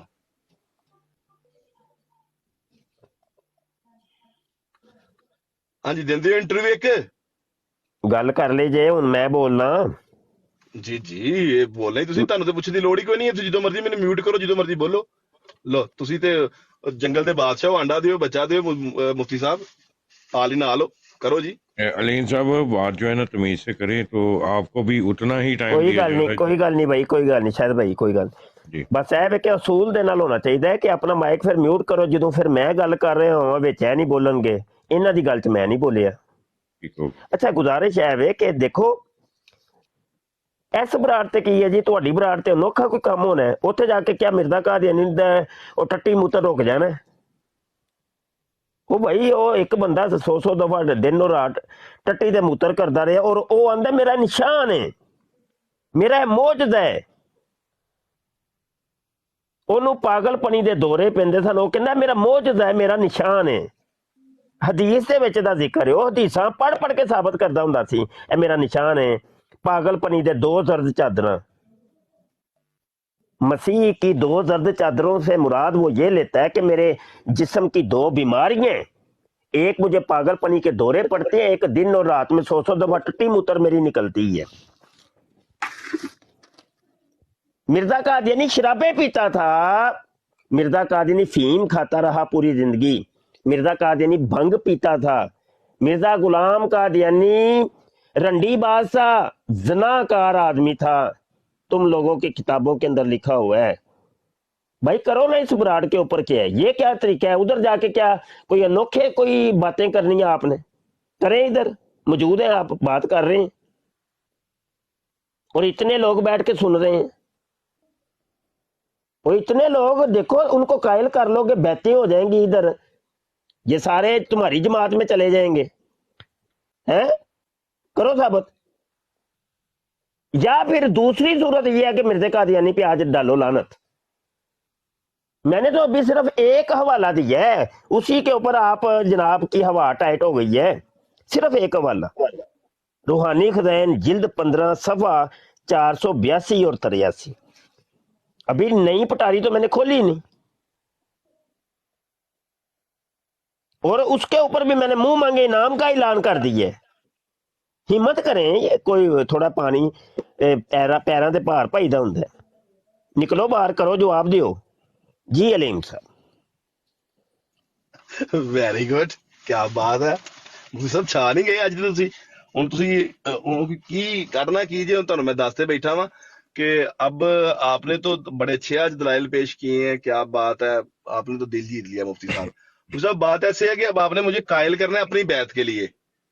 अब इस पे हम बात कर रहे हैं। आप बार बार अभी भी मुझे कह रहे हैं कि मैं कायल करूं मिर्जा साहब की तरफ आपको, तो आपने मुझे अब कायल करना है अपनी बैत के लिए। तो उसके लिए मैंने आपको कहा कि कितनी बड़ी बात है आपके लिए। दूसरा मुरीद आपका, एक मुरीद ऑलरेडी है मुलहम, तो एक मुरीद आपको और ना चीज मिल जाएगा, तो हो सकता है वो बात सुन के आपको कई और मुरीद भी मिले। इनके अंदर जो अभी लोग अलीम साहब यहाँ पे थोड़ा सा मैं इंटरप्ट करूंगा। جو بھی مفتی صاحب کہہ رہے ہیں یہ میں ان کی کتابیں پڑھ چکا ہوں. کیا آپ ان کی باتوں سے متفق ہیں کہ جو مفتی صاحب نے بولا؟ مرزا آپ کون سا بول رہے ہیں؟ آپ ہوسٹ بھائی بول رہے ہیں مرزا صاحب؟ میں ہوسٹ بول رہا ہوں. ٹھیک ہے، آپ جو بھی انٹرپٹ مفتی صاحب نے نہیں باتیں کریں. کی. اب مفتی صاحب سے پوچھ لیں کہ یہ آپ نے جو سوال کیا ہے یہ ویسے جائز ہے؟ جو جیسے آپ مفتی صاحب خود نہیں بول سکتے یہ بات؟ نہیں، میں صرف اور صرف آپ سے آپ کو پوچھنا کیا چاہتا ضرورت ہوں. پیش آ گئی ہے؟ مفتی صاحب کو کیا مطلب ہچکی لگی ہے؟ کیا ہوا ہے؟ مفتی صاحب کیوں نہیں بولتے؟ آپ کیوں بول رہے ہیں؟ مفتی صاحب میں آپ سے صرف کی پوچھ رہا ہوں ویسے جو بھی مفتی صاحب نے باتیں کی کیا وہ سچ ہے آپ کے دل میں؟ آپ اس کو آپ مانتے کیوں ہیں؟ پوچھ بس رہے اب ہیں؟ میں مطلب کہ چپ ہوں. آپ سے تو بات اب کری ہوئی میں نہیں ہے. چپ ہوں. اب آپ مفتی صاحب سے ہی باتیں کریں گے. صرف میں نے یہ اس سوال کا جواب پوچھنا تھا، مفتی میں نے صاحب ہی دیں پوچھ گے کہ لیا. یہ ہوسٹ بھائی نے یہ ٹھیک کام کیا ہے غلط کیا ہے؟ مفتی صاحب تو ڈبیٹ کرتے ہیں اپنے ٹائم کے مطابق. مفتی صاحب تو اصول قانون والے بندے ہیں، اور اب تو ویسے بھی تقریباً ہو سکتا ہے فیوچر میں میرے مرشد بھی ہوں. اچھا چلو. جی مفتی اچھا صاحب. مفتی صاحب بات ایسے ہے محترم کہ آپ نے مجھے قائل کرنا ہے، اور اس گراؤنڈ میں میں اس لیے آپ سے وہ والا بات نہیں میرے خیال میں کر سکوں گا، کیونکہ وہ کی کہندے نے اپنے ہی لوگ اپنی ہی گلاں اپنا ہی ہوسٹ تے جناب علی وہ نہیں وہ تسی تانوں صرف میں انوائٹ کرنا وا یا WhatsApp تے کر لیو یا ساری میری لائف دے اوتے ہی آ جاؤ. تسی لائیو کر لو، میں اوتے آواں گا تے اوتھے تسی اپنا اسی دونوں آپس وچ بیٹھ کے تسی مینوں قائل کرو تے لو میں تہاڈی بیعت کراں گا اگر میں قائل ہویا تے. ہن تہاڈی بیعت تے گل کریے نا اسی. جی مفتی صاحب فرمائیے. جی مائک میوٹ کر لو جناب. اچھا گزارش ہے وے ہجے ایک چیز پوری نہیں ہوندی پئی کہ مرزا قادیانی دی پیدائش. روحانی خزائن جلد 15 صفحہ 479 دوسرا حوالہ دین لگا. مرزا غلام قادیانی کہتا ہے میں توام پیدا ہوا تھا اور میرے ساتھ ایک لڑکی تھی جس کا نام جنت تھا، اور یہ الہام یا آدم اسکن انتا و زوجک الجنہ جو آج سے 20 برس پہلے براہین احمدیہ کے صفحہ 496 میں درج ہے. اس میں جو جنت کا لفظ ہے اس میں یہ ایک لطیف اشارہ ہے کہ وہ لڑکی جو میرے ساتھ پیدا ہوئی تھی اس کا نام جنت تھا. یہ لڑکی صرف 7 ماہ تک زندہ رہ کر فوت ہو گئی تھی. غرض چونکہ خدا تعالیٰ نے اپنے کلام اور الہام میں مجھے آدم صفی اللہ سے مشابہت دی تھی، تو یہ اس بات کی طرف اشارہ تھا کہ اس قانون قدرت کے مطابق جو مراتب وجود دوریہ میں حکیم مطلق کی طرف سے چلا آتا ہے، مجھے آدم کی خو اور طبیعت اور واقعات کے مناسب حال پیدا کیا گیا ہے. چنانچہ وہ واقعات جو حضرت آدم پر گزرے من جملہ ان کے یہ ہے کہ حضرت آدم علیہ السلام کی پیدائش زوج کے طور پر تھی، یعنی ایک مرد اور ایک عورت ساتھ تھی، اور اس طرح پر میری پیدائش ہوئی. یعنی جیسا کہ میں ابھی لکھ چکا ہوں میرے ساتھ ایک لڑکی پیدا ہوئی تھی جس کا نام جنت تھا. پہلے وہ لڑکی پیٹ میں سے نکلی تھی اور بعد میں اس کے میں نکلا تھا، اور میرے بعد میرے والدین کے گھر میں کوئی لڑکی یا لڑکا نہیں ہوا اور میں ان کے لیے خاتم الاولاد تھا. اب اس جگہ کے اوپر مرزا قادیانی نے جو گپیں ماری ہیں وہ سن لیں کہ قرآن کے اندر حضرت آدم علیہ السلام کے بارے میں جو اللہ نے ذکر فرمایا کہ اے آدم تو اور تیری زوجہ جو ہے جنت کے اندر رہو، تو مرزا قادیانی کہتا ہے کہ وہ جو میری بہن میرے ساتھ پیدا ہوئی تھی نا اس سے مراد وہ ہے. مطلب یہ کہ جو آیت حضرت آدم علیہ السلام اور حضرت حوا علیہ السلام کے بارے میں تھی، یعنی میاں اور بیوی کے بارے میں، تو مرزا قادیانی نے اپنی بہن کے بارے میں اس کو جناب فٹ کر دیا. مطلب کیا ہوا کہ وہ جو لڑکی تھی وہ مرزا قادیانی کی بیوی تھی، وہ بیوی تھی. ہاں جی. اچھا پہلی گپ تو اس نے یہ بنا ڈالی ہے. دوسری گپ اس نے یہ کہ حضرت آدم علیہ السلام زوج کے طور پر پیدا ہوئے تھے. قرآن اور حدیث سے کہیں سے یہ ثابت کر دیں کہ حضرت آدم علیہ السلام زوج کے طور پر پیدا ہوئے تھے. یہاں پر بھی میں منہ مانگا انعام دوں گا. مربی جی اج تے نوٹاں دی برسات، کھلے نوٹ یا سیدھی زندگی گزاریا جے. اور یہاں پہ میں ہمارے جو کم از کم پینل کے اندر मैं अभी ऐलान का इनको भी कहता हूं कि भाई अपने अपने ऐलान करें भाई। जी डॉक्टर होली स्पीड साहब, आप ऐलान का कितना करेंगे? ये साबित कर दें अगर, इनको आप कितना इनाम देंगे? क्या चीज साबित कर दे मुफ्ती साहब?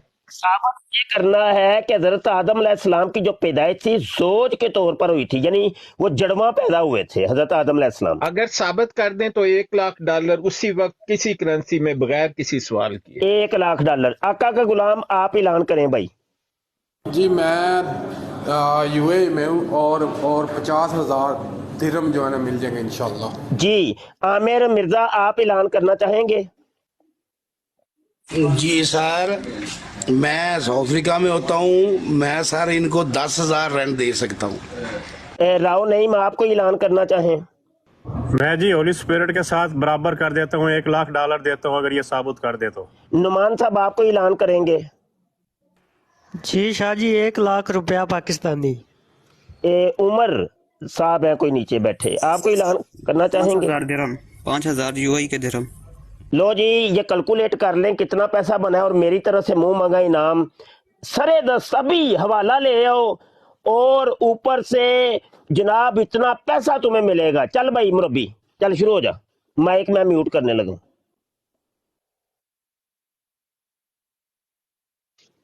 क्या बात है मुफ्ती साहब, ਤੁਸੀਂ ਕਮਾਲ ਹੀ ਨਹੀਂ ਕਰਦਾ ਅੱਜ। ਲੱਖ ਲੱਖ ਡਾਲਰ ਹੈ, ਕੀ ਬਾਤ ਹੈ ਮੁਫਤੀ ਸਾਹਿਬ, ਤੁਸੀਂ ਆਲਰੇਡੀ ਜਿੱਤ ਚੁੱਕੇ ਹੋ। ਤੁਸੀਂ ਇਹ ਕਿਉਂ ਇਹ ਹੁਣ ਸਟੇਜ ਸ਼ੁਰੂ ਕਰ ਦਿੱਤਾ ਹੈ? ਯਕੀਨ ਕਰੋ, ਇਹ ਜਿਹੜੇ ਲੋਕ ਤੁਹਾਨੂੰ ਵੇਖਣਗੇ ਨਾ YouTube ਤੇ, ਤੁਸੀਂ ਸੁਬਹ ਅਪਲੋਡ ਕਰਨੀ ਹੈ ਕਿ ਇੱਕ ਕਾਦੀਆਨੀ ਮੁਰੱਬੀ ਕੋ ਮੂੰਹ ਮੰਗਾ ਇਨਾਮ, ਲੱਖ ਯੂਰੋ ਡਾਲਰ ਰਾਓ ਨਈਮ ਸਾਹਿਬ ਨੇ ਕਦੀ ਵੇਖਿਆ ਵੀ ਹੈ ਕਿ ਲੱਖ ਹੁੰਦਾ ਕਿੰਨਾ? ਤੇ ਦੂਸਰੀ ਗੱਲ ਇਹ ਹੈ ਕਿ ਇਹ ਕੰਮ ਨਾ ਕਰੋ। ਗੱਲ ਅਸੀਂ ਤੇ ਮਿਰਜ਼ਾ ਸਾਹਿਬ ਦੇ ਉੱਤੇ ਹੁਣ ਕਰਨ ਨਹੀਂ ਡਏ, ਤੁਸੀਂ ਤੇ ਪਹਿਲੀ ਦਲਾਇਲ ਦੇ ਵਿੱਚ ਹੀ ਹੈ ਚਕਨਾ ਚੂਰ ਕਰ ਦਿੱਤਾ ਸਾਰਾ ਕੁਝ। ਤੇ ਮੈਂ ਤੇ ਹੁਣ ਇਸ ਸਟੇਜ ਤੇ ਪਹੁੰਚ ਗਿਆ ਵਾਂ ਕਿ ਮੈਂ ਉਹ ਬੈਦ ਜਿਹੜੀ ਹੈ ਹਲੇ ਮੈਂ ਨਹੀਂ ਛੱਡ ਰਿਹਾ। ਮੁਫਤੀ ਸਾਹਿਬ, ਤੁਸੀਂ ਮੈਨੂੰ ਆਪਣੀ ਬੈਦ ਵਾਲੇ ਪਾਸੇ ਕਾਇਲ ਕਰੋਗੇ ਤੇ ਮੈਂ ਉਹ ਬੈਦ ਛੱਡਾਂਗਾ। ਹੁਣ ਆਜੋ ਗੱਲ ਕਰੀ ਤੁਹਾਡੀ ਬੈਦ ਦੇ ਉੱਤੇ। ਔਰ ਇਹ ਜਿਹੜੇ ਅਮਨੂਮ ਦੇ ਤੁਸੀਂ ਇਹ ਸਾਰੇ ਕੀਤੇ ਨਾ, ਇਹ ਮਜ਼ਕਾ ਖੇਜ਼ ਨੇ, ਇਹ ਕੰਮ ਨਾ ਕਰੋ। ਤੇ ਜਿਸ ਤਰ੍ਹਾਂ ਸਸਤੀ ਸ਼ੋਹਰਤ ਦਾ ਤਰੀਕਾ ਹੁੰਦਾ, ਪਲੀਜ਼ ਮਿਹਰਬਾਨੀ ਕਰੋ ਤੇ ਇਹ ਕੰਮ ਨਾ ਕਰੋ। ਇਹ ਵੇਖੋ ਮੇਰੀ ਗੱਲਾਂ ਜਿਹੜੀਆਂ ਇਹਨੂੰ ਕੱਟਿਓ ਨਾ ਤੇ ਲੈਂਦੇ ਹੋ ਤੇ ਉਹ ਪਤਾ ਚੱਲ ਜਾਏਗਾ ਕਿ ਕਾਦੀਆਨੀ ਮੁਰੱਬੀ ਪਕੜਾ ਗਿਆ। ਕਾਦੀਆ ਮੁਰੱਬੀ ਹੈ ਹੀ ਨਹੀਂ, ਪਹਿਲੀ ਗੱਲ ਹੈ। ਟਿਕਟੋਕ ਤੇ YouTube ਤੇ ਬਕਾਇਦਾ ਤੌਰ ਤੇ ਕੋਈ ਮੁਰੱਬੀ ਐਕਟਿਵ ਨਹੀਂ। ਬਹੁਤ ਬੜਾ ਕਾਦੀਆਨੀ ਪਕੜ ਲਿਆ। ਇਹ ਸਾਰਾ ਟੋਪੀ ਡਰਾਮਾ ਹੈ। ਸੁਣਨ ਵਾਲਿਓ ਧਿਆਨ ਨਾਲ ਸੁਣ ਲਓ, ਮੈਂ ਬਾਰ-ਬਾਰ ਕਹਿ ਰਿਹਾ ਮੁਫਤੀ ਸਾਹਿਬ ਨੂੰ ਕਿ ਮੁਫਤੀ ਸਾਹਿਬ ਦੇ ਬਹੁਤ ਅੱਛੇ ਦਲਾਇਲ ਨੇ। ਮੁਫਤੀ ਸਾਹਿਬ ਜਿੱਤ ਚੁੱਕੇ ਨੇ, ਜਨਾਬ ਅਲੀ ਸਿਪਾ ਸਲਾਰ ਨੇ, ਔਰ ਬਹੁਤ ਹੀ ਕਮਾਲ ਦੇ ਇਹਨਾਂ ਦੇ ਕੋਲ ਦਲਾਇਲ ਹੁੰਦੇ ਨੇ ਔਰ ਕਿਆ ਕਮਾਲ ਦੀ ਸ਼ਖਸੀਅਤ ਨੇ। ਇਹਨਾਂ ਨੂੰ ਇੱਕ ਨਾ ਇਹ ਜਿਹੜੇ ਨਾਮ ਸੀ ਮੈਨੂੰ ਦੇਣੇ ਨੇ ਨਾ, ਅੱਧੇ ਕਰਕੇ ਮੁਫਤੀ ਸਾਹਿਬ ਨੂੰ ਦੇ ਦਿਓ। ਜਿਹੜੇ ਪੂਰਾ ਦੇ ਸਕਦਾ ਨਾਮ ਪੂਰਾ ਦੇ ਦਿਓ। 5,000 1 ਲੱਖ ਰੁਪਏ ਵਾਲਾ ਬੰਦਾ ਵੀ ਆਇਆ ਸੀ, ਚਲੋ ਮਾੜਾ ਬੰਦਾ ਮੁਫਤੀ ਸਾਹਿਬ ਨੂੰ ਦੇ ਦਿਓ। ਔਰ ਲੱਖ ਡਾਲਰ 50,000 ਉਹ ਵੀ ਮੁਫਤੀ ਸਾਹਿਬ ਨੂੰ ਜਾਣ ਦਿਓ। ਤੇ ਮੁਫਤੀ ਸਾਹਿਬ ਨੇ ਇਹ ਅੱਜ ਕਾਰਨਾਮਾ ਜਿਹੜਾ ਅੱਜ ਦਾ ਮੈਦਾਨ ਉਹ ਮਾਰ ਲਿਆ। ਕਿਆ ਬਾਤ ਹੈ, ਕਿਆ ਬਾਤ ਹੈ ਮੁਫਤੀ ਸਾਹਿਬ। ਹੁਣ ਅਗਲੇ ਪਾਸੇ ਹੁਣ ਆਉਣਾ ਜੇ। ਹੁਣ ਇਹ ਬਾਰ-ਬਾਰ ਫਿਰ ਮਿਰਜ਼ਾ ਸਾਹਿਬ ਤੇ ਨਹੀਂ ਜਾਣਾ। ਹੁਣ ਤੁਸੀਂ ਮਾਰ ਤੇ ਲਿਆ ਮੈਦਾਨ, ਹੁਣ ਕੋਈ ਸਟੈਪ ਬਾਈ ਸਟੈਪ ਚੱਲੀਦਾ ਨਾ। ਹੁਣ ਤੁਸੀਂ ਮੈਨੂੰ ਇਹ ਕਾਇਲ ਕਰ ਰਹੇ ਕਿ ਤੁਸੀਂ ਬੈਤਾਂ ਕਿੰਝ ਲੈਂਦੇ ਹੋ, ਕਿਉਂ ਲੈਂਦੇ ਹੋ ਬੈਤਾਂ? ਇਹ ਤੁਹਾਡੀ ਖਿਲਾਫਤ ਦਾ ਜਿਹੜਾ ਦਾਅਵੇਦਾਰ ਸੀ, ਇਹ ਕਿਹੜੀ ਖਿਲਾਫਤ ਹੈ? ਔਰ ਇਹ ਜਿਹੜਾ ਅੱਗੇ ਮੁਲਹਮ ਦਾ ਲਿਆ ਜੇ, ਉਹਦੇ ਬਾਰੇ ਕੋਈ ਡਿਟੇਲ ਦਿਓ ਸਾਨੂੰ ਕਿ ਮੈਨੂੰ ਵੀ ਕਾਇਲ ਕਰੋ ਥੋੜਾ ਬਹੁਤਾ। ਤੇ ਦੂਸਰੀ ਗੱਲ ਤੁਹਾਨੂੰ ਮੈਂ ਇੱਕ ਆਖਰੀ ਗੱਲ ਕਹਿ ਕੇ ਤੁਹਾਡੀ ਵਾਰੀ ਹੈ, ਫਿਰ ਉਹ ਗੱਲ ਇਹ ਹੈ ਕਿ ਜਿਹੜਾ ਤੁਸੀਂ ਇਹ ਇਸ ਬਰੋਡ ਦੇ ਉੱਤੇ ਜਨਾਬ ਗੱਲ ਕਰਨ ਦੇ ਹੋ ਨਾ, ਮੈਂ ਤੁਹਾਨੂੰ ਇੱਕ ਵਾਜ਼ੇ ਤੌਰ ਤੇ ਕਹਿ ਰਿਹਾ ਕਿ ਅਸੀਂ ਦੋਵੇਂ ਜਾਣੇ, ਕਿ ਮੈਂ ਤੁਹਾਡਾ ਮੁਰੀਦ ਬਣਨਾ ਚਾਹ ਰਿਹਾ ਵਾਂ। ਹੁਣ ਮੈਂ ਤੁਹਾਡੀ ਸ਼ਖਸੀਅਤ ਤੋਂ ਬਹੁਤ ਮੁਤਾਸਰ ਹੋਇਆ ਤੇ ਅਸੀਂ ਇੱਕ ਇੰਟਰਵਿਊ ਕਰੀ, ਸਿਰਫ ਮੈਂ ਤੇ ਤੁਸੀਂ। ਤੇ ਇਹ ਨਾ ਵਿੱਚ ਡਰਾਮਾ ਨਾ ਹੋਏ, ਉਹਦੇ ਵਿੱਚ ਨਾ ਕਮਰਸ਼ੀਅਲ ਚੀਜ਼ ਨਾ ਹੋਏ, ਤੇ ਉਹਦੇ ਚ ਕਾਇਲ ਕਰਾਂਗੇ। ਬਾਅਦ ਚ ਵੀਡੀਓ ਤੁਹਾਡੇ ਕੋਲ ਮੌਜੂਦ ਹੋਏਗੀ ਤੇ ਜਨਾਬੇ ਅਲੀ ਉਹ YouTube ਤੇ ਚੜਾਓ ਤੇ बेहतरीन व्यूज और क्या बात है जनाब, बेहतरीन इनकम ही हो जाएगी। तो चलो मुफ्ती साहब जवाब दे सकते हो ਤੁਸੀਂ। ਮੈਂ ਆਪਣਾ ਮਾਈਕ ਮਿਊਟ ਕਰ ਰਿਹਾ ਜੇ ਤੇ ਮੈਂ ਆਪਣੀ ਫਾਈਨਲ ਗੱਲ ਤੁਹਾਨੂੰ ਕਰ ਦਿੱਤੀ ਹੈ। ਮੇਰੀ ਇਸ ਤੋਂ ਬਾਅਦ ਕੋਈ ਗੱਲ ਨਹੀਂ ਹੈ। ਮੈਂ ਆਪਣੀ ਗੱਲ ਦੇ ਡਿਟੇਲ ਦੇ ਨਾਲ ਆਪਣਾ ਮੌਕਫ ਮੈਂ ਤੁਹਾਨੂੰ ਦੇ ਚੁੱਕਿਆ। ਹੁਣ ਅਗਰ ਤੁਸੀਂ ਫੇਰ ਬਾਰ-ਬਾਰ ਉਸੇ ਪਾਣੀ 'ਚ ਮਧਾਣੀ ਪਾਓਗੇ ਤੇ ਮੈਂ ਗੱਲ ਨਹੀਂ ਇਹੋ ਕਰਾਂਗਾ। ਮੈਂ ਦੱਸ ਚੁੱਕਿਆ ਕਿ ਇੱਥੇ ਗੱਲ ਨਹੀਂ ਹੋਣੀ, ਗੱਲ ਉਧਰ ਹੀ ਹੋਏਗੀ, ਅਲੱਗਾ ਬੈਕ ਹੋਏਗੀ। ਮੈਂ ਤੁਸੀਂ ਆ ਜਾਓਗੇ, ਕੋਈ ਬੰਦਾ ਤੀਸਰਾ ਚੌਥਾ ਨਹੀਂ ਹੋਏਗਾ। ਤੇ ਬਰੋਡ ਜਿਹੜੀ ਆ ਉਹ ਮੇਰੀ ਹੋਏਗੀ ਜਾਂ ਤੁਹਾਡੀ ਹੋਏਗੀ, ਕਿਸ ਦਿਨ ਰੱਖ ਲਓ ਤੇ ਉਹਦੇ ਤੇ ਤੁਹਾਡੇ ਬੈਦ ਦੇ ਉੱਤੇ ਗੱਲ ਹੋਏਗੀ ਸਾਡੀ। ਤੁਸੀਂ ਕਾਇਲ ਕਰੋਗੇ ਮੈਨੂੰ, ਇਹ ਟੌਪਿਕ ਹੋਏਗਾ ਜੀ। माइक म्यूट कर लो। अच्छा ठीक है। अच्छा अभी तक आपने मिर्ज़ा कादियानी की पैदाइश के ऊपर 2 हवाले मैंने दिए, मैं रिपीट करता हूँ। रूहानी खज़ाइन जिल्द 15 का सफ़ा 482 और 83, रूहानी खज़ाइन जिल्द 15 सफ़ा 479, 79 अच्छा अब बात करते हैं मिर्ज़ा कादियानी की तारीख़ पैदाइश की। जनाब आइए जनाब, मिर्ज़ा कादियानी लिखता है रूहानी खज़ाइन जिल्द 13 सफ़ा 170 के ऊपर कि मेरी पैदाइश 1839 या 40 में सिखों के आखिरी वक्त में हुई और मैं 1857 में 16 बरस का या 17वें बरस में था और अभी रीश और बरूदत का आगाज नहीं था। अब देख लीजिए जनाब, मिर्ज़ा कादियानी खुद कह रहा है कि मेरी पैदाइश 1839 को हुई है या 40 को हुई है। अब मिर्ज़ा कादियानी का बेटा सीरतुल महदी के अंदर क्या लिखता है? सीरतुल महदी है जिल्द 2 में सफ़ा 150 है, लेकिन बाद में इसके खानदान के अफराद में इनके साले वलादत के मुतल्लिक इख्तलाफ पैदा हो गया। और इख्तलाफ क्या है? वो इख्तलाफ ये था कि जनाब मिर्ज़ा कादियानी की पेशगोई अभी थोड़ी देर पहले हमने बयान की कि वो कहता है जी मुझे वही नाज़िल हुई है कि तेरी उम्र 74 या 80 के दरमियान राउंड बोर्ड होगी। और मिर्ज़ा कादियानी ये भी कह चुका था कि मेरा सिद्दक या किज़ब जांचने का जो मियार है और जो मुहिक इम्तहान है वो मेरी पेशगोई है। अगर मेरी पेशगोइयाँ सच्ची हो जाएं तो मैं सच्चा, अगर मेरी पेशगोइयाँ झूठी हो जाएं तो मैं झूठा। बस मिर्ज़ा कादियानी की इस एक पेशगोई को 74 और 80 वाली को सच्चा साबित करने के लिए कादियानियों ने और मिर्ज़ा कादियानी के बेटे बशीर अहमद एम ए ने वो जनाब लास्टक की तरह खींचना शुरू कर दिया मिर्ज़े की उम्र को। अब सुनिए जनाब, ये जो हवाला मैंने दिया है सीरतुल महदी जिल्द 2 सफ़ा 150 का, तो उसके अंदर कहता है कि मिर्ज़ा कादियानी की जो पैदाइश है 1836 या 37 को हुई है। अब दोबारा सुने, सीरतुल महदी जिल्द सोम सफ़ा 76 के ऊपर कहता है मिर्ज़ा की पैदाइश 1835 को हुई है। सीरतुल महदी जिल्द सोम सफ़ा 74 के ऊपर कहता है मिर्ज़ा की पैदाइश 1831 को हुई है। सीरतुल महदी जिल्द सोम सफ़ा 302 के ऊपर कहता है मिर्ज़ा की पैदाइश 1832 को हुई है। सीरतुल महदी जिल्द सोम सफ़ा 194 के ऊपर कहता है मिर्ज़ा की पैदाइश 1833 और या 34 को हुई है। अब आप मुझे बताएंगे कि इन सारी चीजों के अंदर सच्ची कौन सी है और झूठी कौन सी है? यानी 1831 से लेकर 1840 तक मिर्ज़ा कादियानी पैदा ही होता रहे। शख्स से एक है लेकिन वो 10 दफा पैदा हुआ है। 10 सालों में मुख्तलिफ सालों के अंदर वो पैदा हुआ है। 1831, 32, 33, 34, 35, 36, 37, 38, 39 ਤੇ 40 ਵੇਖੀ ਜਾਏਗੀ। ਫੜੋ ਲੱਭੋ ਇਹਨਾਂ ਦੇ ਵਿੱਚੋਂ ਕਿਹੜਾ ਸੱਚ ਤੇ ਕਿਹੜਾ झूठ। जबकि मिर्ज़ा कादियानी खुद कह रहा है जो पैदा हुआ है वो कह रहा है मैं 1839 या 40 को पैदा हुआ है। इनको यकीन ही नहीं है मिर्ज़ा कादियानी के ऊपर कि मेरे बाप ने एक बात कही है, लेकिन नहीं, वो उसकी तारीख़ पैदाइश को खींचना तो रूना शुरू कर दी है। मैं वजह पूछ सकता हूँ ये खिंचातुरी क्यों की है आप लोगों ने? चले दे जो आप, मैं माइक म्यूट करता हूँ। पहली बात है 1835 में उनकी पैदाइश है।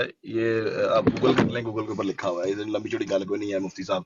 दूसरी गल है ਤੁਹਾਡੇ ਨਾਲ ਇਹ ਗੱਲ ਹੋ ਨਹੀਂ ਰਹੀ, तो इस स्टेप ਤੋਂ ਅੱਗੇ ਨਿਕਲ ਗਿਆ ਮੈਂ ਤੇ ਉਧਰੋਂ ਤੁਸੀਂ ਮੈਨੂੰ ਬੇਜ਼ਾਰ ਕਰ ਦਿੱਤਾ ਐਡੇ ਅੱਛੇ ਦਲਾਇਲ ਦੇ ਕੇ ਤੇ ਮੈਨੂੰ ਤੁਸੀਂ ਕਟਹਿਰੇ 'ਚ ਖੜਾ ਕਰ ਲਿਆ। ਮੂਸਾ ਬਈ ਇਹ ਕਿੱਥੇ ਦਾ ਇਨਸਾਫ ਹੈ? ਮੈਂ ਤੇ ਕਹਿ ਰਿਹਾ ਮੈਨੂੰ ਕਾਇਲ ਕਰੋ ਤੇ ਜਿਹੜਾ $1,00,000 ਮੈਨੂੰ ਦੇਣਾ ਜੇ ਮੇਰੇ ਕੋਲ ਲਓ, ਮੈਨੂੰ ਕਾਇਲ ਕਰੋ ਤੇ ਆਰਾਮ ਨਾਲ ਲਓ ਪੈਸੇ ਮੇਰੇ ਕੋਲੋਂ। ਬਿਹਤਰੀਨ। ਤੇ ਗੱਲ ਤੁਹਾਡੇ ਨਾਲ ਮੈਂ ਹੋਰ ਕਰਨਾ ਵਾ, ਤੁਹਾਨੂੰ ਮੈਂ ਉਧਰ ਵੀ ਕਿਹਾ ਸੀ ਛੜੀ ਇੱਕ ਮੱਝ ਥੱਲੇ ਜਾਂਦੇ ਘੱਟੇ ਥੱਲੇ ਹੋ ਤੁਸੀਂ। ਮੈਂ ਤੁਹਾਨੂੰ ਇੱਧਰ ਲੈ ਕੇ ਆਉਣਾ, ਦੌੜ ਦੌੜ ਕੇ ਉਧਰ ਜਾਂਦੇ ਹੋ। ਅੱਛਾ ਗੱਲ ਮੈਂ ਆਪਣੀ ਮੁਕਾ ਬੈਠਾ ਵਾਂ ਤੇ ਹੁਣ ਬਾਰ-ਬਾਰ ਤੁਸੀਂ ਜੇ ਇਹ ਕਾਦੀਆਨੀ ਮੁਰੱਬੀ ਕਰਨਾ ਹੈ ਤੇ ਉਹ ਨਹੀਂ। ਮੈਨੂੰ ਦੱਸੋ ਕਾਇਲ ਕਰੋ ਆਪਣੀ, ਲੈ ਕੇ ਆਓ ਬੈਤ ਦੇ ਵਿੱਚ, ਇੰਨੀ ਕੁ ਜੀ ਗੱਲ ਹੈ ਬਸ। ਉਹ 1835 ਔਰ ਗੂਗਲ ਕਰੋ, ਸਾਰ ਬੰਦੇ ਨੂੰ ਲੱਭਣ ਡਿਆ ਉੱਤੇ, ਹਿਸਾਬ ਲਾ ਲਓ। ਤੇ ਬਾਕੀ ਗੱਲ ਹੈ ਕਿ ਹੁਣ 1835 ਦੇ ਉੱਤੇ ਨਾ ਗੱਲ ਕਰੋ, ਜਿਹੜੀ ਮੈਂ ਗੱਲ ਕਹੀ ਹੈ ਇਹਦੇ ਉੱਤੇ ਰਿਓ। ਮੈਂ ਤੁਹਾਡੇ ਨਾਲ ਸਵਾਲ ਬਾਰ-ਬਾਰ ਹੋਰ ਕਰਨ ਡਿਆ, ਗੱਲ ਮੈਂ ਸ਼ੁਰੂ ਕਿਤੇ ਹੋਰ ਕੀਤੀ ਹੈ, ਤੁਸੀਂ ਬਾਰ-ਬਾਰ ਉੱਥੇ ਲੈ ਕੇ ਆ ਰਹੇ ਹੋ ਮਿਰਜ਼ਾ ਸਾਹਿਬ ਵੱਲ, ਤੇ ਮੈਂ ਤੇ ਉਹਨਾਂ ਦਾ ਹੁਣ ਕਿਉਂ ਜਵਾਬ ਦੇਵਾਂਗਾ? ਮੈਨੂੰ ਤੁਸੀਂ ਏਡੇ ਅੱਛੇ ਦਲਾਇਲ ਦੇ ਕੇ ਤੁਸੀਂ ਮੈਨੂੰ ਤੇ ਕਾਇਲ ਕਰ ਲਿਆ। ਉਹ ਮੈਨੂੰ ਆਪਣੀ ਖਿਲਾਫਤ ਦੇ ਬਾਰੇ ਦੱਸੋ, ਜਿਹੜੀ ਤੁਸੀਂ ਮੁਫਤੀ ਮੁਬਸ਼ਰ ਸਾਹਿਬ ਨੇ ਕਲੇਮ ਕੀਤੀ ਹੈ।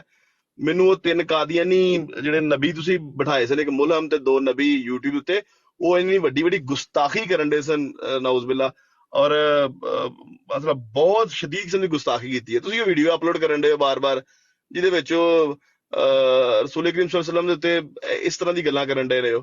ਉਹ ਕਹਿੰਦੇ ਹੋ ਤੇ ਮੈਂ ਤੁਹਾਨੂੰ ਕੱਢ ਕੇ ਉਹਨੇ ਨਾਲ ਹੀ ਸੁਣਾ ਦੇਣਾ। ਉਹ ਤੁਸੀਂ ਅਪਲੋਡ ਕੀਤੀ ਹੈ, ਉਹ ਐਡਿਟ ਕਰਨ ਦਾ ਨਹੀਂ ਤੁਹਾਨੂੰ ਟਾਈਮ ਮਿਲਿਆ ਕਿ ਮੈਂ ਵਿੱਚੋਂ ਗੁਸਤਾਖੀਆਂ ਕੱਢਦਾ ਉਹਦੀਆਂ।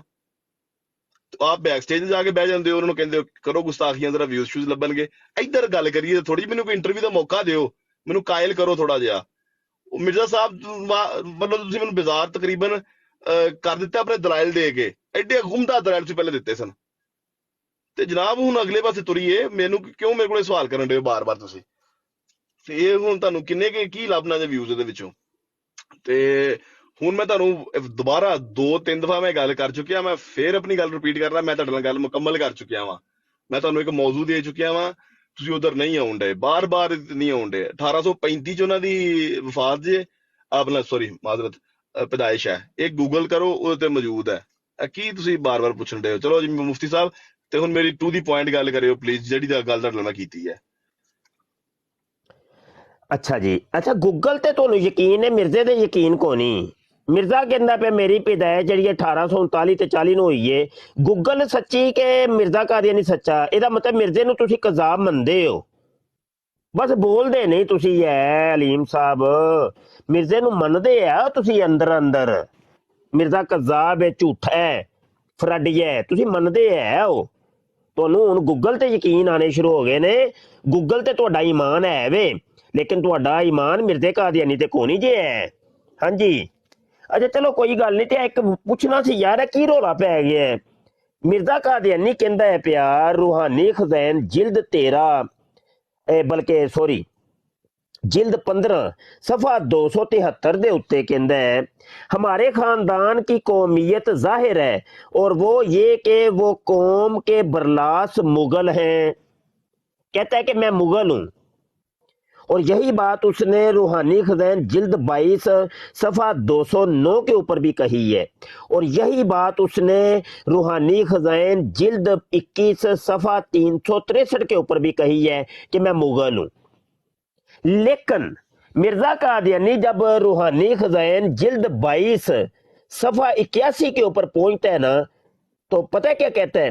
कहता है इस आजिज का खानदान दरअसल फारसी है ना मुगलिया, नामालूम किस गलती से मुगलिया खानदान के साथ मशहूर हो गया। वो इनकार ही कर रहा है, वो कह रहा है कि मैं मुगल नहीं हूं, ना ही मैं फारसी हूं, ना ही मैं मुगल हूं, ना ही फारसी हूं।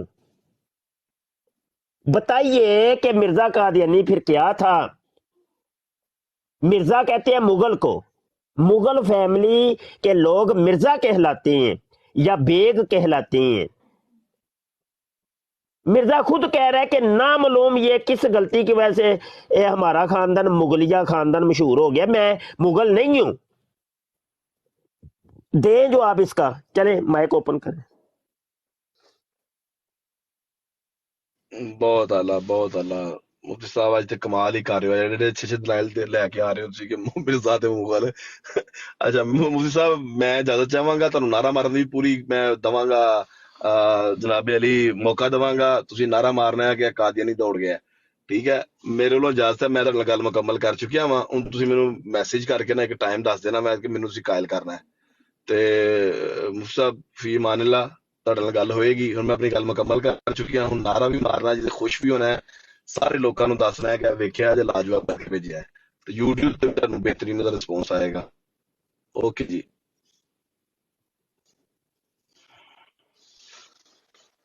ਉਹ ਨਹੀਂ ਰੁਕੋ, ਕੀ ਹੋ ਗਿਆ? ਕੋਈ ਚਾਹ ਪਾਣੀ ਤੁਹਾਨੂੰ ਪਿਆਨੇ ਆ। ਫਿਰ ਜਾਇਆ ਜੇ। ਅਜੇ ਤੇ ਤੁਸੀਂ ਕੋਈ ਅਭੀ ਤੋਂ ਪਾਰਟੀ ਸ਼ੁਰੂ ਹੋਈ ਹੈ, ਅਜੇ ਤੇ ਪਾਰਟੀ ਦੀ ਇਬਤਦਾ 'ਚ ਤੁਸੀਂ ਦੌੜਦੇ ਹੋ ਪਏ, ਇੰਜ ਤੇ ਨਾ ਕਰੋ। ਬਵੋ ਜੇ ਪਾਰਟੀ ਦੇ ਹੋਏਗੀ, ਬਵੋ ਖਲੋਵੋ। ਕੋਈ ਚਾਹ ਉਹ ਬਣਾਈ ਯਾਰ, ਚਾਹ ਬਣਾਈ ਯਾਰ ਹਲੀਮ ਸਾਹਿਬ ਵਾਸਤੇ। ਅੱਛਾ ਤੇ ਫਿਰ ਕੋਈ ਜਵਾਬ ਕੋਈ ਨਹੀਂ, ਨਾ ਹੀ ਸਮਝੀਏ ਫਿਰ ਅੱਜ। ਕਦੀ ਤੇ ਕੋਈ ਕਸਮ ਤੋੜ ਦਿਓ ਯਾਰ ਜਵਾਬ ਦੇਣ ਵਾਲੀ। ਚਲੋ ਹੋ ਗਏ, ਚਾਹ ਵੀ ਕੋਈ ਨਹੀਂ ਪੀ, ਔਰ ਰਹਿਣ ਦੇ ਭਾਈ, ਨਾ ਬਣਾਈ ਭਾਈ, ਅਲੀਮ ਸਾਹਿਬ ਟੁਰ ਗਏ ਨੇ, ਰੋਕ ਦਿੱਤਾ ਭਾਈ ਬੰਦੇ ਨੂੰ ਮੈਂ, ਐਵੇਂ ਚਾਹ ਵੀ ਜਾਇਆ ਜਾਣੀ ਸੀ। ਵੜ ਗਿਆ ਭਾਈ, ਉਹ ਇਨਾਮ ਤੇ ਸਾਰਾ ਵੜ ਗਿਆ। ਰੱਖ ਲਓ ਨਾਮ ਮੌਲਵੀਓ ਤੁਸੀਂ ਕੋਲ। ਅੱਲਾਹ ਕੀ ਕਰੀਏ ਯਾਰ, ਕੁਝ ਨਹੀਂ ਸਮਝ ਆਉਂਦੀ ਪਈ। ਅੱਛਾ ਜੀ, ਇੱਕ ਵੈਲਕਮ ਹੋ ਗਿਆ ਕਾਸ਼ਿਫ ਭਾਈ। ਮੈਂ ਸਾਹਿਬ ਮੈਂ ਇੱਕ ਸੀਟ ਖਾਲੀ ਰੱਖਣਾ ਚਾਹੁੰਦਾ ਤਾकि ਕੋਈ ਮਜ਼ੀਦ ਮਰਜ਼ਈ ਆ ਜਾਣ। ਮੁਫਤੀ ਸਾਹਿਬ ਮੈਂ ਰਿਸਰਚ ਕੀਤੀ ਹੈ ਜਨਾਬ, Mirza Qadiani date of birth Google ਤੇ ਲਿਖਿਆ ਦਾ Ghulam Mirza Ahmad was born on 13th of February 1835 in Qadian, Punjab, the arriving child of twins born on the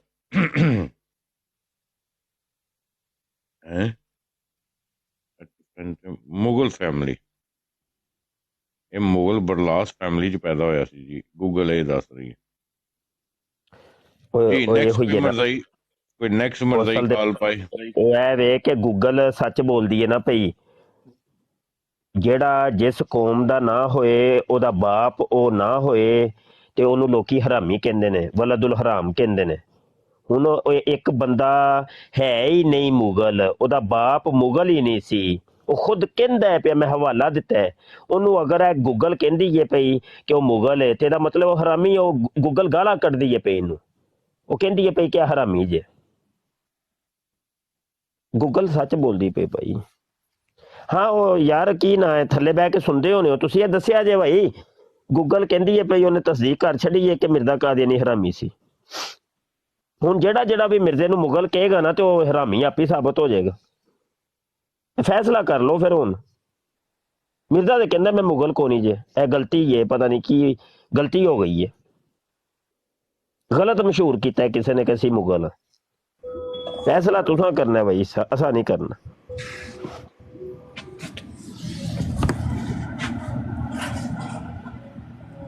मुफ्ती साहब सलाम अलैकुम।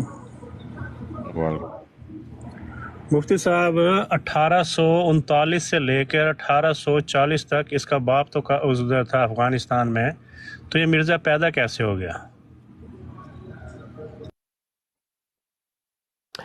ਰਾਓ ਸਾਹਿਬ ਇਹਦਾ ਹਵਾਲਾ ਵੀ ਦਿਓ ਨਾ, ਜਿਹੜੀ ਗੱਲ ਕਰੋ ਹਵਾਲਾ ਵੀ, ਹਵਾਲੇ ਤੋਂ ਬਗੈਰ ਫਿਰ ਨਾ ਕਿਸੇ ਨੇ ਯਕੀਨ ਨਹੀਂ ਕਰਨਾ।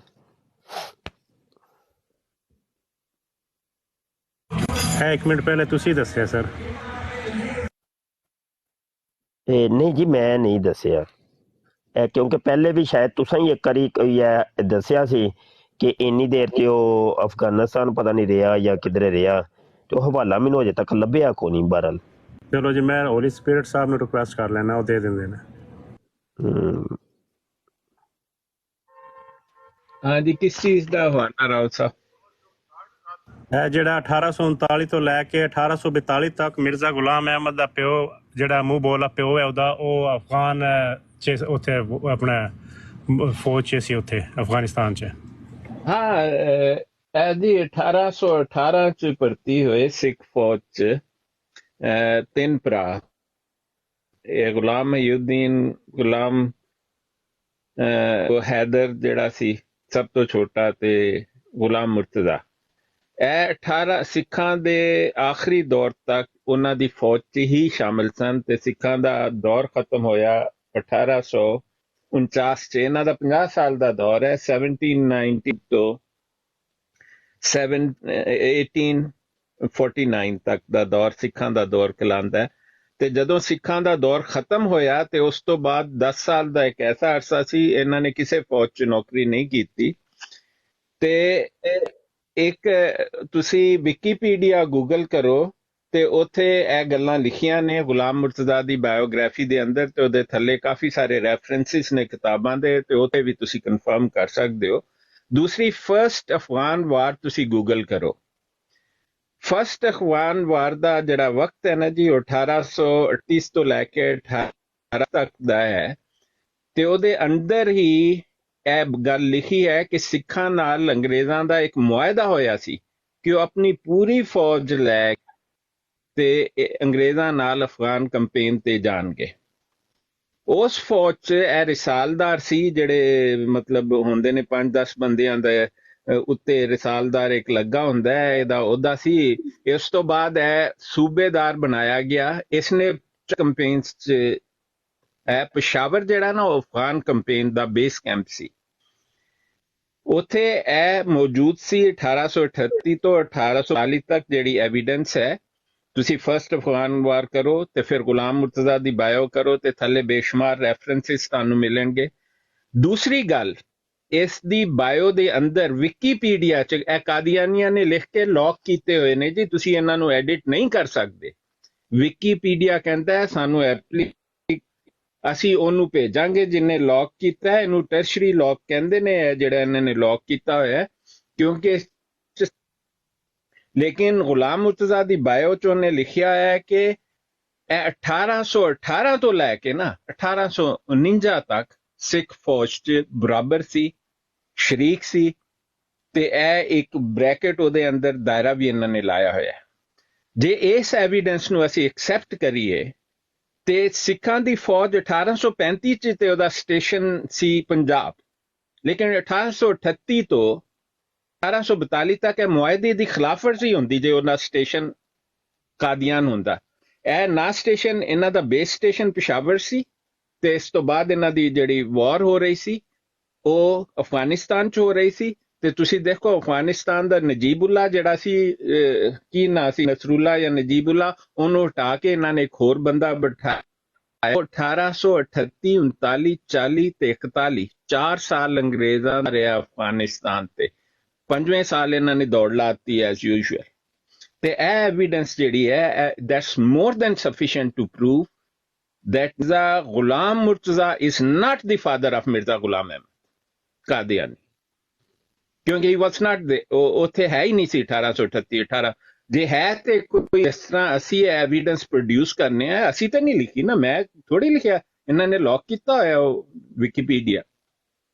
ਤੁਸੀਂ ਐਵੀਡੈਂਸ ਆਓ ਕਿ 1838 ਤੋਂ 1842 ਤੱਕ ਉਹ ਕਾਦੀਆਂ 'ਚ ਮੌਜੂਦ ਸੀ ਤੇ ਕੀ ਕਰ ਰਿਹਾ ਸੀ। ਫਿਰ ਅਸੀਂ ਸਵਾਲ ਪੁੱਛਾਂਗੇ ਕਿ ਅੰਗਰੇਜ਼ਾਂ ਨਾਲ ਮੁਆਹਦਾ ਕਿਉਂ ਤੋੜਿਆ। हाँ जी, ठीक हो गया।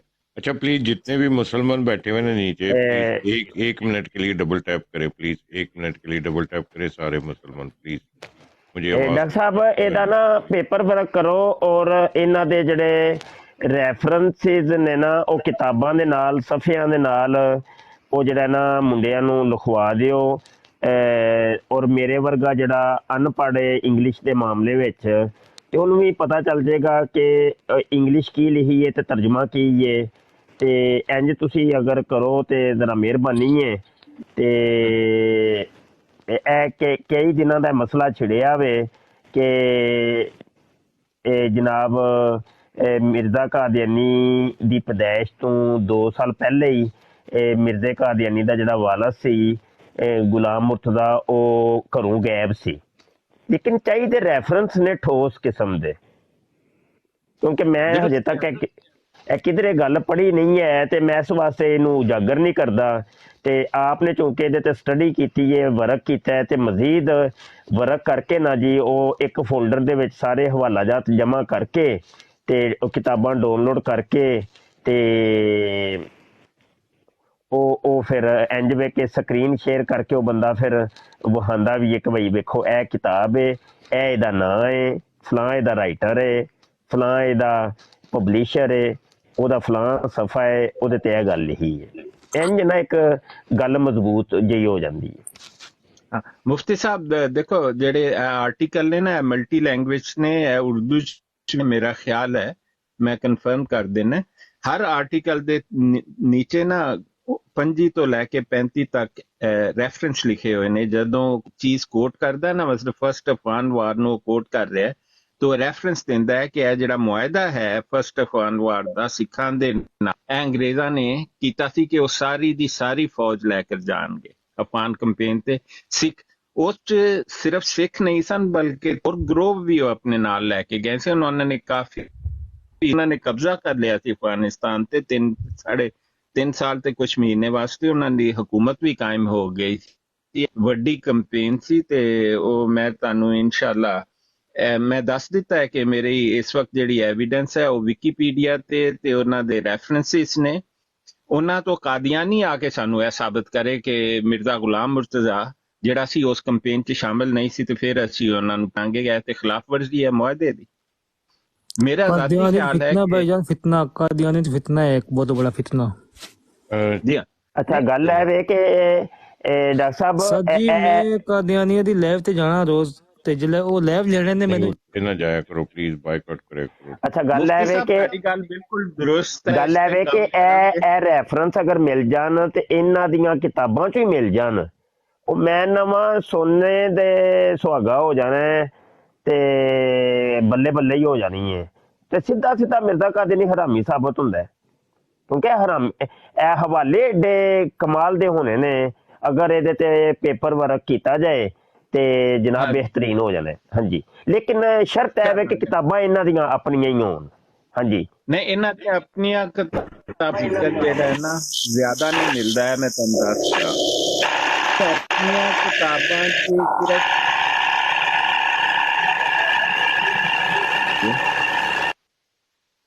ਸੌਰੀ ਇਹਨਾਂ ਦੀਆਂ ਆਪਣੀਆਂ ਕਿਤਾਬਾਂ 'ਚ ਮੁਫਤੀ ਸਾਹਿਬ 'ਚ ਲਿਖਿਆ ਹੋਇਆ ਮਿਲਦਾ ਹੈ ਕਿ ਇਹਨਾਂ ਨੇ ਪਹਿਲੀ ਵਾਰੀ ਜਦੋਂ ਕਾਦੀਆਨ ਆਏ ਤੇ 1818 ਦਾ ਵਕਤ ਸੀ। ਉਸ ਤੋਂ ਪਹਿਲੇ ਇਹਦੇ ਵਾਲਦ ਜਿਹੜਾ ਸੀ ਤਾ ਮੁਹੰਮਦ, ਉਹ ਕਹਿੰਦੇ ਨੇ ਉਹਨੂੰ ਜ਼ਹਿਰ ਦੇ ਕੇ ਮਾਰਿਆ। ਮੇਰੀ ਜ਼ਾਤੀ ਰਾਏ ਹੈ ਕਿ ਉਹਨੇ ਜ਼ਹਿਰ ਖਾ ਕੇ ਖੁਦ, ਕਿਉਂਕਿ ਭੁੱਖੇ ਨੰਗੇ ਘਰ ਦਾ ਬੰਦਾ ਸੀ ਉਹ।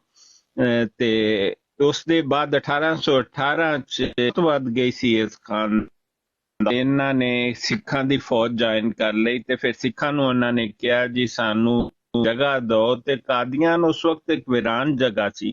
ਇੱਥੇ ਕੋਈ ਇਹਨੂੰ ਮਾਝੀਪੁਰਾ ਇਹਦਾ ਨਾਂ ਸੀ, ਤੁਹਾਨੂੰ ਤਾਂ ਇਲਮ ਹੋਏਗਾ, ਲਿਖਿਆ ਕਿਤਾਬੁਲ ਬਰੀਆ ਚ ਮਿਰਜ਼ੇ ਨੇ ਆਪ ਵੀ। ਇਹਦਾ ਅਸਲ ਨਾਮ ਮਾਝੀਪੁਰਾ ਤੇ ਮਾਝੀ ਭੈਂਸ ਕੋ ਕਹਤੇ ਹੈ, ਇਹ ਉਹਨੇ ਲਾਈਨ ਲਿਖੀ ਹੈ ਉੱਥੇ।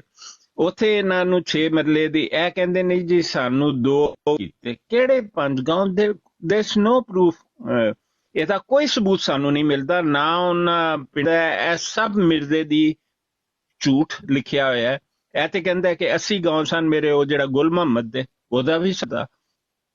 ਉਹ ਕਹਿੰਦਾ ਹੈ ਜੀ ਇਹਦੇ ਗਿਰਦ ਇੱਕ ਫਸੀਲ ਬਣੀ ਸੀ ਜਿਹੜੀ ਦੀਵਾਰੇ ਚਾਈਨਾ ਤੋਂ ਵੀ ਮੋਟੀ ਸੀ। ਦੀਵਾਰੇ ਚਾਈਨਾ ਦੀ ਵਿਡਥ ਜਿਹੜਾ ਤੇ ਉਹ ਕਹਿੰਦਾ ਹੈ ਕਿ 23 ਫੁੱਟ ਸੀ। 23 ਫੁੱਟ ਦੀ ਫਸੀਲ ਤੁਸੀਂ ਕਾਦੀਆਂ ਦੇ ਗਿਰਦ ਅੱਜ ਕੱਲ ਵੀ ਲਾਓ ਤੇ ਥੱਲੇ ਰਹਿਣ ਨੂੰ 6 ਮਰਲੇ ਜ਼ਮੀਨ। ਤੇ ਇਹ ਜਿਹੜੇ ਸਭ ਝੂਠ ਮਿਰਜ਼ਾ ਕਾਦੀਆਨੀ ਦੀ ਕਿਤਾਬਾਂ ਝੂਠ ਦਾ ਪਲੰਦਾ ਨੇ। ਉੱਥੇ ਬਸ ਤਾਰੀਖ 'ਚ ਉਹਨੇ ਲਿਖਿਆ ਕਿ 1818 ਤੋਂ ਲੈ ਕੇ ਸਿੱਖਾਂ ਦੇ ਤੱਕ ਗੁਲਾਮ ਮੁਰਤਜ਼ਾ ਉਹਨਾਂ ਦੀ ਫੌਜ ਦਾ ਮੁਲਾਜ਼ਮ ਸੀ।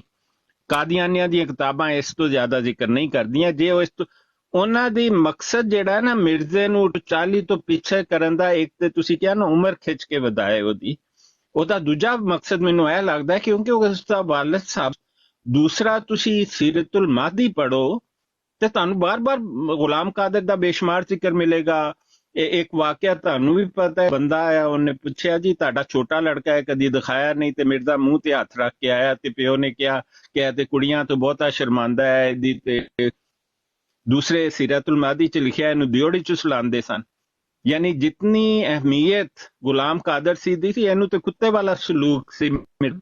ਦੂਸਰੇ ਤੁਸੀਂ ਆਪ ਸੋਚੋ, ਚਿਰਾਗ ਬੀਬੀ ਫੌਤ ਹੋ ਗਈ ਜਦੋਂ ਇਹ ਸਿਆਲਕੋਟ ਚ ਸੀ। ਉਸਨੇ ਇੱਕ ਵਾਰੀ ਗੁਲਾਮ ਮੁਰਤਜ਼ਾ ਨੂੰ ਨਹੀਂ ਕਿਹਾ ਮੇਰੇ ਪੁੱਤਰ ਨੇ ਤੈਨੂੰ ਬੁਲਾ ਕੇ ਸ਼ਕਲ ਦਿਖਾ, ਬਲਕਿ ਇੱਕ ਸ਼ਖਸ ਨੇ, ਮੈਂ ਇੱਕ ਕਿਤਾਬ ਪੜ੍ਹ ਰਿਹਾ ਸਾਂ ਉਸ 'ਚ ਲਿਖਿਆ ਕਿ ਵਾਲਾ ਮੈਂ ਇਨਸ਼ਾਅੱਲਾ ਜ਼ਰੂਰ ਕੋਸ਼ਿਸ਼ ਕਰਾਂਗਾ ਤਲਾਸ਼ ਕਰਾਂ ਕਿ ਉੱਥੇ ਉਸਨੇ ਲਿਖਿਆ ਕਿ ਆਖਰੀ ਵਕਤ 'ਚ ਇਹਦੇ ਇੱਕ ਰਿਸ਼ਤੇਦਾਰ ਨੇ ਕਿਹਾ, ਉਹਦੇ ਕੋਲ ਪੁੱਛਿਆ ਗਿਆ ਕਿ ਇਹਨੇ ਮਿਰਜ਼ੇ ਗੁਲਾਮ ਦਾ ਪੁੱਛਿਆ ਸੀ। ਉਹਨੇ ਕਿਹਾ ਪੁੱਛਿਆ ਕੋਈ ਨਹੀਂ ਸੀ। ਉਹਨੇ ਕਿਹਾ ਸੀ ਅੱਲਾ ਇਹਨੂੰ ਕਦੀ ਸੁੱਖ ਨਾ ਦੇ। ਇਹ ਦੇਖੋ ਨਬੀ ਦੀ ਮਾਂ ਇਹਦਾ ਮਤਲਬ ਇਹਨਾਂ ਦੀਆਂ ਕਿਤਾਬਾਂ 'ਚ ਇਹੋ ਜਿਹੀਆਂ ਗੱਲਾਂ ਇਹਨਾਂ ਨੇ ਆਬਵੀਅਸਲੀ ਕੱਟ ਦੇਣਗੇ। ਕਿਉਂ ਲਿਖਣਗੇ? ਤੇ ਇੰਨੇ ਖਰਾਬ ਨੇ, ਇਹਨਾਂ ਨੇ ਕਈ ਐਸੀਆਂ ਗੱਲਾਂ ਲਿਖੀਆਂ ਜਿਹੜੀਆਂ ਉਹਨੂੰ ਝੂਠਾ ਤੇ ਸਭ ਕੁਝ ਸਾਬਤ ਕਰਦੀਆਂ ਨੇ। ਤੇ ਇਹ ਜਿਹੜੀ ਐਵੀਡੈਂਸ ਹੈ ਨਾ, ਐਵੀਡੈਂਸ ਹੈ ਕਿ ਉਹ ਅਫਗਾਨ ਕੰਪੇਨ ਤੇ ਮਿਰਜ਼ਾ ਗੁਲਾਮ ਮੁਰਤਜ਼ਾ ਘਰ ਹੋ ਹੀ ਨਹੀਂ ਸਕਦਾ। ਔਰ ਦੂਸਰੇ ਤੁਸੀਂ ਦੇਖੋ, ਜਦੋਂ ਸਿੱਖ ਇਹਨਾਂ ਦੀ ਫਿਨਾਲ ਇੰਨੀ ਸੀ ਸਿੱਖਾਂ ਦੀ ਕਿ ਉਹਨਾਂ ਨੇ ਗੁਲਾਮ ਇਹਦਾ ਮੂੰਹ ਬੋਲਾ ਪਿਓ ਹੈ ਤੇ ਗੁਲਾਮ ਮੁਹੀਉਦੀਨ ਨੂੰ ਪਕੜ ਲਿਆ ਉਹਨਾਂ ਨੇ। ਫਿਰ ਥੱਲੇ ਵਾਲਾ ਗੁਲਾਮ ਹੈਦਰ ਜਿਹੜਾ ਸੀ, ਉਹ 5 ਦੋਸਤ ਇਕੱਠੇ ਕੀਤੇ ਤੇ ਜਾ ਕੇ ਛੁਡਾ ਕੇ ਉਹਨਾਂ ਨੂੰ ਲਿਆਇਆ।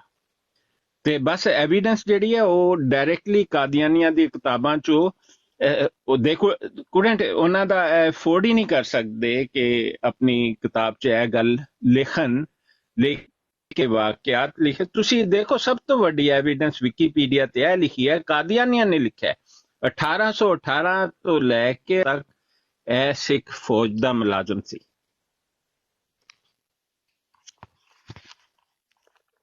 ਜੀ ਠੀਕ ਹੋ ਗਿਆ, ਜ਼ਬਰਦਸਤ ਹੋ ਗਿਆ। ਤੇ ਡਾਕਟਰ ਸਾਹਿਬ ਮੈਨੂੰ ਇਹ ਹਵਾਲੇ ਨਾ ਚਾਹੀਦੇ ਹੋਣਗੇ। ਮੈਂ ਆਪਣਾ ਉਜ਼ਰ ਦੱਸ ਛੜਿਆ ਕਿ ਮੈਨੂੰ ਇੰਗਲਿਸ਼ ਮੇਰੀ ਕਮਜ਼ੋਰ ਹੈ ਤੇ ਉਹ ਫਿਰ ਨਾ ਮੈਨੂੰ ਮੈਂ ਵੀ ਇੱਧਰ ਉੱਧਰ ਕਿਸੇ ਨੂੰ ਕਹਿੰਦਾ ਫਿਰਾਂਗਾ। ਤੇ ਇਹ ਤੁਸੀਂ ਇਹ ਕੰਮ ਤੁਸਾਂ ਕਰਨਾ ਹੈ ਜਨਾਬ। ਮਤਲਬ ਪ੍ਰਿੰਟ ਤੇ ਇਹਨਾਂ ਦੇ ਹੋਰ ਥੋੜਾ ਜਿੰਨਾ ਕੰਮ ਕਰੇ। ਮੁਫਤੀ ਸਾਹਿਬ ਦੇਖੋ, ਤੁਹਾਡਾ ਜਿਹੜਾ ਮਿਆਰ ਹੈ ਨਾ ਹਵਾਲੇ ਦਾ, ਉਹ ਬਹੁਤ ਉੱਚਾ ਹੈ। ਤੁਸੀਂ ਆਂਦੇ ਹੋ ਜਿਹਦੇ ਸ਼ੀਸ਼ੇ ਵਗਰੂ ਸਾਫ਼ ਹੋਏ ਤੇ ਉਹਦੇ ਪਾਰ ਦੇਖਣਾ ਵੀ ਨਾ ਪਵੇ ਤੇ ਬੰਦਾ ਕਹੇ ਹਾਂ ਠੀਕ ਹੈ। ਇਹ ਜਿਹੜਾ ਇਹ ਕੋਲੈਟਰਲ ਐਵੀਡੈਂਸ ਇਹਨੂੰ ਕਹਿੰਦੇ ਨੇ। ਤੇ ਮੈਂ ਇਨਸ਼ਾਅੱਲਾ ਤੁਹਾਨੂੰ ਇਹ ਦੋਨੋਂ ਆਰਟੀਕਲ ਭਿਜਵਾ ਦਾਂਗਾ। ਉਹਨਾਂ ਦਾ ਉਰਦੂ ਵਾਲੀ ਜਿਹੜੀ ਉਸ ਨੂੰ ਕਾਪੀ ਕਰਕੇ PDF ਬਣਾ ਕੇ ਤੇ ਉਸ ਦੇ ਦੂਸਰੇ ਹਵਾਲੇ ਵੀ ਦੇਖਾਂਗੇ ਕਿ ਹੋਰ ਕਿਹੜੀ ਐਵੀਡੈਂਸ ਸਾਨੂੰ ਮਿਲ ਸਕਦੀ ਹੈ। ਤੇ ਮਰਜ਼ੀਆਂ ਨੂੰ ਸਾਬਤ ਕਰਨ ਦੀ ਜ਼ਰੂਰਤ ਹੈ, ਜਿਸ ਤਰ੍ਹਾਂ ਉਹ ਸਾਨੂੰ ਨਹੀਂ ਕਹਿੰਦੇ। ਹੁਣ ਅਸੀਂ ਤੇ ਉਹਨਾਂ ਨੂੰ ਸਾਬਤ ਕਰਤਾ ਕਿ ਉਹ ਮੁਲਾਜ਼ਮ ਹੈ। ਤੁਸੀਂ ਉਹਨਾਂ ਨੇ ਆਪਣੀ ਕਿਤਾਬਾਂ 'ਚ ਵੀ ਲਿਖਤਾ, ਵਿਕੀਪੀਡੀਆ 'ਚ ਵੀ। ਹੁਣ ਉਹ ਆ ਕੇ ਸਾਬਤ ਕਰਨ ਕਿ ਮਿਰਜ਼ਾ ਗੁਲਾਮ ਮੁਰਤਜ਼ਾ ਕਾਦੀਆਨ। ਅੱਛਾ ਠੀਕ ਹੋ ਗਿਆ ਡਾਕਟਰ ਸਾਹਿਬ, ਬੜੀ ਮਿਹਰਬਾਨੀ। तमाम ਸਾਹਿਬਾਨ ਦਾ ਸ਼ੁਕਰੀਆ। ਤੇ ਮੈਂ ਥੋੜਾ ਜਿਹਾ ਇਜਾਜ਼ਤ ਚਾਹਾਂਗਾ ਜਨਾਬ। ਤੇ ਰੱਬ ਰੱਖਾ ਆਪ ਹਜ਼ਰਾਤ ਤਸ਼ਰੀਫ ਰੱਖੋ ਜੀ। अस्सलाम वालेकुम वरहमतुल्लाह। ठीक हो गया, थैंक यू। अच्छा जी जी डॉक्टर साहब हम पार्टी शुरू करो जी, पार्टी शुरू करो। मुफ्ती साहब चले गए, शुक्र है। नहीं यार, मुफ्ती साहब साड़ी जान दे छोटे ने।